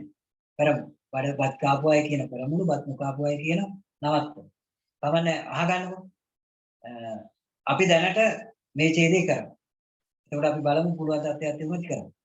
ඔන්න බලන්න. ගම විනාශ මුඛේ යන හැඟීම ආවේ කොහමද? අර ගම මැද කැලෑවක් ඇති වෙච්ච එකත් එක්ක. සතියක් කෑට ගන්න මෙතන කියනවා බබුන් එනතුරු බබ බලා සිටියා. ගතවන දවස් ඈට ගණන් ගත නොහැකි වී. ඈ ඒ ගැන උත්සාහද නොකළා. කාටද පුංචි මැනිකට ගතවන දවස් ගැන හිතා ගන්න බෑ. සතියක් ඈට ගණනක් පමණ. 6 මාසයත් මාස ගණනක්. එහෙත් කාලය ගෙවී යන හැටි බලමින් ඈ සිටියේ බබුන් එන්නේ කවදාදයි පෙරමග බලාගෙන. හැමදාම ඉන්නේ ළමයිට හිතා ගන්න පුළුවන් 9 10 වෙනකම් කරමු කියලා කියනවා. බලමු හැමෝටම පුළුවන් නම් කරමු. දැනට නම් එහෙම අදහසක් නැහැ. තමා ළමයි අමාරු වෙන්න ඉන්නවා කියලා එවලා තියුණා. බලමු. මෙන්න මෙහෙම. හැබැයි මේ පුංචි මැනිකට අමාරු අයට හොස්පිටල් යන්න කියන්නේ. බලමුකෝ මෙහෙම කතාවක්. දැන් අපි මේ ටික තේරුම් ගන්න බලමුකෝ ඉස්සෙල්ලා. දැන් පුංචි මැනිකට තමයි මේකේ ගැටලුව තියෙන්නේ. පුංචි මැනිකට වේලක් කර වේලක් කාලා ජීවත් වුණත් මාස 6ක් ජීවත් වෙන්න තරම් දාන්නේ නැහැ කියලා මම කිව්වා. දාන්නේ මාස 6කට තියෙන්න ඕන ඇයි ළමයි? ඔන්න ගැටලුව. දාන්නේ කොහොම හරි තියාගෙන පරිස්සම් කරගෙන පුංචි මැනිකා ඉන්න ඕන මාස 6යි කියලා එයා දැනට හිතාගෙන. අපි දන්න මාස 6න් මේක හරියන්නේ නැහැ. නමුත් කොහොමද මාස 6 වෙනකම් මේක ඉවසගෙන ඉන්නේ? ඇයි මාස 6ක් මේ බලන්න? මොකද දැන් හරි ඒක අපි කරමුකෝ පන්තියේ. ඒ ගැන හිතන්න එපා. 9 වෙනකම් කර. මේක හිතන්නකෝ මාස 6ක් වෙනකම් ඉවසගෙන ඉන්නේ ඇයි ළමයි? ඇයි මේක මාස 6 වෙන්නේ? දැන් දෙන්නේ කිරේට ගියා මාස 6යි පුංචි මැනික ඉවසගෙන ඉන්නවා. ඇයි ඒ? මොකද ගැටලුව? බබුන් එන්නේ මාස 6යි. මුලින් මං කිව්වා. බබුන් එනවා මාස 6කි. තිලිඳු වෙන්නේ නෑ මොකද? තිලිඳුගේ ආය පැමිණීමක් නෑ. තිලිඳු මැරුණා. අරයා මරන්න අනුබල දුන්නා. මරුව තරම් බරපතල නෑ මරුවුන්න අනුබල දුන්නේ. ඒ නිසා බබුන් එනවා මාස 6යි. තිලිඳු වෙනවට වැඩිය හොඳයි බබුන් එන්නේ. ඇයි ඒ? මේ ගමට ඕන ශරීර ශක්තිය තියෙන තරුණ අය. වයසක අයට මේ ගමේ ඇවිල්ලා ජීවත් වෙන්න අමාරුයි. එතකොට බබුන් එන්නේ නැති නිසා මොකද්ද උනේ? නෑ බබුන් මාස 6 වෙන නිසා මෙයාලා දාන්න ටික පරිමහගෙන කොහොම හරි ඉන්න බලනවා මාස 6. පුංචි මැනිකට ඉන්න පුළුවන් වේලක් කර වේලක් යවත් මාස 6යි කියලා මම කිව්වා. ඊට පස්සේ කියනවා නැවතත් පෙර පුරුදු තත්ත්වයට වැටුණාසේ වේදරාල ගමේ ආරච්චි ඇති. දැන් ඔයාලට ඇති වෙන්න ඕන ප්‍රශ්නයක් මම පැහැදිලි කරනවා. වේදරාල දැන් ආරච්චිලා මැරුණා. වේදරාල ගමේ ආරච්චි ඇටියට පත් කරගත්තා. පුංචි මැනිකා බබුන් වෙනකම් මක බලවක් ගැන හිටියා. එතකොට එයාට ගත වෙන දවස් ගණන් කරගන්න බෑ. එයා ඒ පස්සේ මේ ගණන් කිරීම ඇතහැරලා දැන් උත්සාහ කරෙත් නෑ මේක හරියට ගණන් කරන්න. උත්සාහ කළ වැඩක් නෑ. ඇයි ඒ? හිතා ගන්න බෑ කැලෙන්ඩරයක් මේ ගමේ නෑ ළම. දැන් ඔයාලා නම් 9 වෙනකම් පන්ති කරමු 9 10 වෙනකම් පන්ති කරමු 10 වෙනකම් කරමු දැන් නවත්තමු. මොකක් හරි කියන්නේ ඔරලෝසුවක් බලන්න. නේ? දැන් දිනේ පන්ති තියෙන දිනේ කියන්නේ ඔරලෝසුව බලන්න. එතකොට පුංචි මැනික තාත්තට ආදරේ. දැන් ළමයිට ගැටලුවක් ඇයි පුංචි මැනික බබුන් වෙන තරම් මාස 6ක් බලාගෙන ඉන්නේ. ඇයි තිලිඳුට ආදරේ නැද්ද? තිලිඳුට පුංචි මැනික ගොඩක් ආදරේ. තිලිඳුත් පුංචි මැනිකට ගොඩක් ආදරේ. බබුන් විවාහ වෙනකොටත් එයා ගොඩක් විරුද්ධ වුණා. තාම පොඩි ළමයි කියලා කිව්වේ. හැබැයි යථාර්ථය ඕක නෙවෙයි ළමයි. මෙතන තියෙන්නේ ආදරේ. ඔයාලා මෙන්න මේක හරියට තේරුම් ගන්න. මේක තමයි යථාර්ථය. පුංචි මැනිකට සිද්ධ වෙන්නේ යථාර්ථයට. හැඟීම් වලට නෙවෙයි යථාර්ථයට මොන. අපි බලන්නේ හැඟීම් දිහා. අපි බැලුවේ මාස 6න් එන කෙනා ජීවිතාන්තය දක්වා එන කෙනා ඒකෙන් නෙවෙයි. මෙයාලා මොකද කරන්නේ? පුංචි මැනික හිතන්නේ යථාර්ථය නම් බබුන් ආවත් තිලිඳු වෙන්නේ නැහැ. ඒ නිසා තමයි පුංචි මැනික මොකද කරන්නේ? බබුන් එනකම් බලාගෙන ඉන්නෝ තිලිඳුගේ පැමිණීමක් අපේක්ෂා නොකරන්නෙම. ඒ කියන්නේ ආවොත් බාර ගන්නවා එන්නේ නැහැ. ඒක ඇත්ත. ඒක දන්නවා. ජීවිතාන්තයේ ඉරේ දක්වා ගියා කියන්නේ ආයි එන්නේ නැහැ. ඒකට ආවත් වයසට ගිහිල්ලා ඉන්නේ ගොඩක්. ඒකට එයාට ඇවිල්ලා කබිනාහාමි පුංචි මැනිකයි ජීවත් කරවන්න තියා එයාට ජීවත් වෙන්නත් බැහැ. ඒකට ආදරේ නැතිකම නෙවෙයි. නමුත් යථාර්ථය ඒක නම් ඒ යථාර්ථයට මුහුණ දෙන්න මේ ගමේ වැසියන් හොඳට හුරු වෙලා. එයාලා අපිට වඩා මේ බඩගින්දර අවුව වැස්ස කියවන්නේ රෝම පිළිවෙලට කියනකොට අර මට කියවන වගේ වැස්ස කියවනොත් තමයි වැරදි. මොකද අවුව සුළඟ බඩගින්න. අවුව වැස්ස සුළඟ කිව්වොත් වැරදි. හැබැයි පිළිවෙලට එහෙම කියාගෙන යනවා. දැන් මේ ටික කළා මම එන නවත්තනවා. ඊට පස්සේ කියනවා සතියක් දැන් කැලෙන්ඩරයක් නැහැ කියලා කිව්වා දිනේම. ඊට පස්සේ තව එකක් නැහැ කිව්වා මොනවද ඔරලෝසුවක් නැහැ කියලා. එතකොට මෙයාට සතියද මාසෙද මාස භාගෙද මාස 6ද මොකක්වත් හිතා ගන්න බෑ. ඒත් කාලය ගෙවි යන සැටි බලමින් නැහැ සිටියේ බබුන් එන්නේ කවදාදයි පෙරමග බලාගෙන. සිලිදු එල්ලා මරණු නැලවූ බව. ඒ වෙනුවට ජීවිතාන්තය දක්වා බන්ධනාගාරයට නියම කළ බව. මේ අතර ඇයට අසන්නට එහෙත් ඉන් ඇයට තනසිල්ලක් නොසැලුනේ. ඇගේ ජීවිතයේ සිනිඳු සාමුලින්ම වෙන් වී ගොතේ. තවත් ඔහුගේ දැකීමක් බලාපොරොත්තු විය නොහැකි. එයින් ඔහු මලත් සිරගෙදර ජීවිතාන්තය දක්වා සිටියත් ඇයට එහි අමුත්තක් නැහැ. අන්න මම කියපු. සිනිඳු ජීවිතාන්තය දක්වාම මොකද්ද වෙන්නේ? තිරේට ගියා. හැබැයි මැරුණා. ඔයාලා හිතන්නකෝ පුංචි මැනිකට ඔක වෙනසක් තියෙනවද? සිනිඳු ජීවිතාන්තය දක්වා හිරේට. සිනිඳු මැරුණා. දෙකේ වෙනසක් තියෙද නැහැ. සිනිඳු ජීවිතාන්තය දක්වා හිරේට ගියා. ආයේ පුංචි මැනිකට සිනිඳු දකින්න ලැබෙන්නේ නැහැ. සිනිඳු එහෙ ඉඳලා එහෙම මැරෙන්න යන මරණය පහුවෙන එක විතරයි. හැබැයි එල්ලලා මැරුවොත් දැන් මැරෙනවා. දෙකම මෙයාට එකයි. ඒ නිසා ඒක නේ යා හිතුවේ නැහැ. බලාපොරොත්තු එහෙයින් ඔහු මලත් තිරගෙදර ජීවිතාන්තය දක්වා සිටියත් ඈට එහි අමුත්තක් නැත කියලා කියනවා. දැන් ළමයිට පාඩමේ නොතේරුණු තැනක් ඉස්සෙල්ලා පාඩමේ හෝ මේකේ එහෙම නැත්නම් මේකේ හොඳක් නරකක් මොකක් හරි දෙයක් ගැටලුවක් තියෙනම් කියන්න පොඩි අවස්ථාවක් දෙන්න. ඒක ගැටලුවක් නේ. ওই විදිහට අර කියපු විදිහටම කියන්න. හොඳක් තියෙනවා නම් ඒක නරකක් තියෙනවා නම් ඒක අඩුපාඩුවක් තියෙනවා නම් ඒක තේරුම් නැති කොටසක් තියෙනවා නම් ඒක ඉදිරිපත් කරන්න. ඒක හොඳයි. මම ඒක කියවන්නම් මට આવුත් නෙමෙයි. කාටවත් පාඩමෙන් අයින් වෙන්න කිව්වේ නැහැ. තාම පාඩම ඉවර නැහැ. හොඳේ. ගැටලුවක් නැත්නම් ගැටලුවක් තේරුණා කියලා හරි කියන්න. නැත්නම් මම දන්නේ නැහැ. හොඳයි කියලා කියන්න. හොඳට තේරුණා කියලා කියනවා. ගැටලුවකුත් තියෙනවා නම් කියන්න. එතකොට මට ඒකත් නිරාකරණය කළාම පන්ති නවත්තන්න පුළුවන්. ඉතින් පාඩමයි මේකයි දෙකම අද දවසේ පාඩමට අදාළව මම මේ අහන්නේ. ගැටලුවක් මුකුත් නැද්ද? හොඳට තේරෙනවා. නම් වෙනකන් කරමු කියලා කියන. මට ගැටලුව තියෙන්නේ මට නම් ගැටලුවක් නැහැ. අනිත් අයට අහගෙන ඉන්න පුළුවන් මට්ටමක ඉන්නවා නම් බඩගින්න එහෙම නැත්තම් කරන්න පුළුවන්.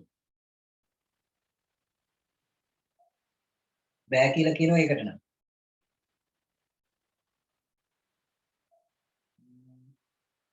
බැරි අයත් තියෙනවා පුළුවන් අයත් තියෙනවා. හරි එහෙනම් මම එහෙම කරන්නම්. අදට නවත්තලා. හැබැයි ළමයි ඊළඟ දවසේ සූදානම් වෙලා ඉන්න. මොකටද? බත් කාල වේලාසනේ 9 වෙනකන් ඉන්න. එතකොට බඩගිනි කතාව නෑනේ. නැත්තම් ඔයාලත් බැද්දේ ගම වැසියන්. හරිනේ. බැද්දේ ගම මිනිස්සුන්ට සමානයි. බඩගින්න තියෙනවා. පෑවිල්ල යෝම යනවා නෑ. බඩගින්න තියෙනකොට බැද්දේ ගම මිනිස්සු වගේ වෙනවා. ඒ නිසා මෙතන දැන් ඔයාලා මේ දක්වා මේ ටික කියව ගන්න ඕන. මම ඊළඟ දවසේ විස්තර ක්‍රියා මේ කරමු කියලා ගොඩක් අය එනවා. එතන කියනවා. කරන අයට වඩා අර එහෙම. එහෙනම් මම දෙපැත්තටම තියලා තාචේදයක් කරලා නවත්තනවා. එතකොට හරිනේ. මෙන්න මේතෙන්ට විතරක්. මේ පිටුව ඉවර කරන්න. එතකොට පැහැදිලි. කවුරුවත් අයින් වෙන්න එපා. ගමෙන් අන්තිමට ඉතුරුනේ කවුද කියලාත් අපි මේ ඡේදය තුලින් බලමු. මේක කියා දුන්න පිටක්. පිටක් කරා කියන්නේ පිටක් කරන්න තරක් නැහැ නේ. ගෙදර නේ ඉන්නේ. මට ඔය පන්ති වල සාමාන්‍ය කියන විදිහට තමයි කියන්නේ. බෝඩ් එක මකන්න කියන සමානතාවට පිටක් කරනවා කියන පිටක් කරන්න තරක් නැහැ. අහගන්නකො. පොන්චි මැනිකා මාසයක් පාසා මම මේ ඡේද විතරයි කියන්නේ. එතකොට ගැටලුවක් නැහැ. පොන්චි මැනිකා මාසයක් පාසා බබුන්ගේ එහෙම බලාපොරොත්තුව සිටියා. ඉක්මනින් ඉවර කරන්න පුළුවන්. නොකඩ බලාපොරොත්තු නිසා ඈතුල තිබුණු බිය ක්‍රමයෙන් තුනීව යන්නට වන. තමාගේ කලිනාහාමිගේ ජීවත් වීම සඳහා ඈ විසින් බොහෝ වැඩ කළ යුතුය. මිස්සේ තිබුණු කුරක්කන් ටික ඉක්මනින් ඉවරව ගියෙහින් කෑකි කොළ වර්ග, අල වර්ග, පළතුරු වර්ග සෙවීමට වනයේට ගියා. කැලෑවට ගියා. හේන් වාරයට අනුන්ගේ හේන් වල බස්තියන් අප්පුගේ, බාලප්පුගේ, පුංචිරාලගේ හේන් වල පවා ඈ වැඩ කළා. පින්තකා ඇයට දුන් කුරක්කන් අහුරු කීපය ඈ බොහෝ වේස මහන්සි වී වැඩ කළ යුතුය. ඒ ගොඩාක් මහන්සි වුණාම තමයි පින්තකා හරි දැන් බලන්නකෝ. තමයි මම කාලෙදී මම කාලත් නැහැ තාම. මට නම් ඉතල බඩගින්න දැනෙන්නේ නැහැ. වැද්දේගම වසීක් වගේ ටිකක් ඉන්න පුළුවන්. එතකොට බලන්නකෝ මේ මම කාලද කියන ගැටලුව නෙවෙයි. මට නම් කන්න පුළුවන්. මේ සාමාන්‍ය මේ වැද්දේගම වගේ ගමක නෙවෙයි ඉන්නේ. එතකොට මේ වැද්දේගම අපි කියන මේ පුංචි මැනික ගැන හිතන්නකෝ. එයාට වේලක් කර වේලක් කන්නත් කොච්චර මහන්සි වෙන්නේ නැවද? බස්තියන් අප්පුගේ, බාලප්පුගේ එයාලගේ ඉඩම් වල වැඩ කරාම පිනට දෙන ටිකත් බොහොම සල්පයයි දෙන්නේ.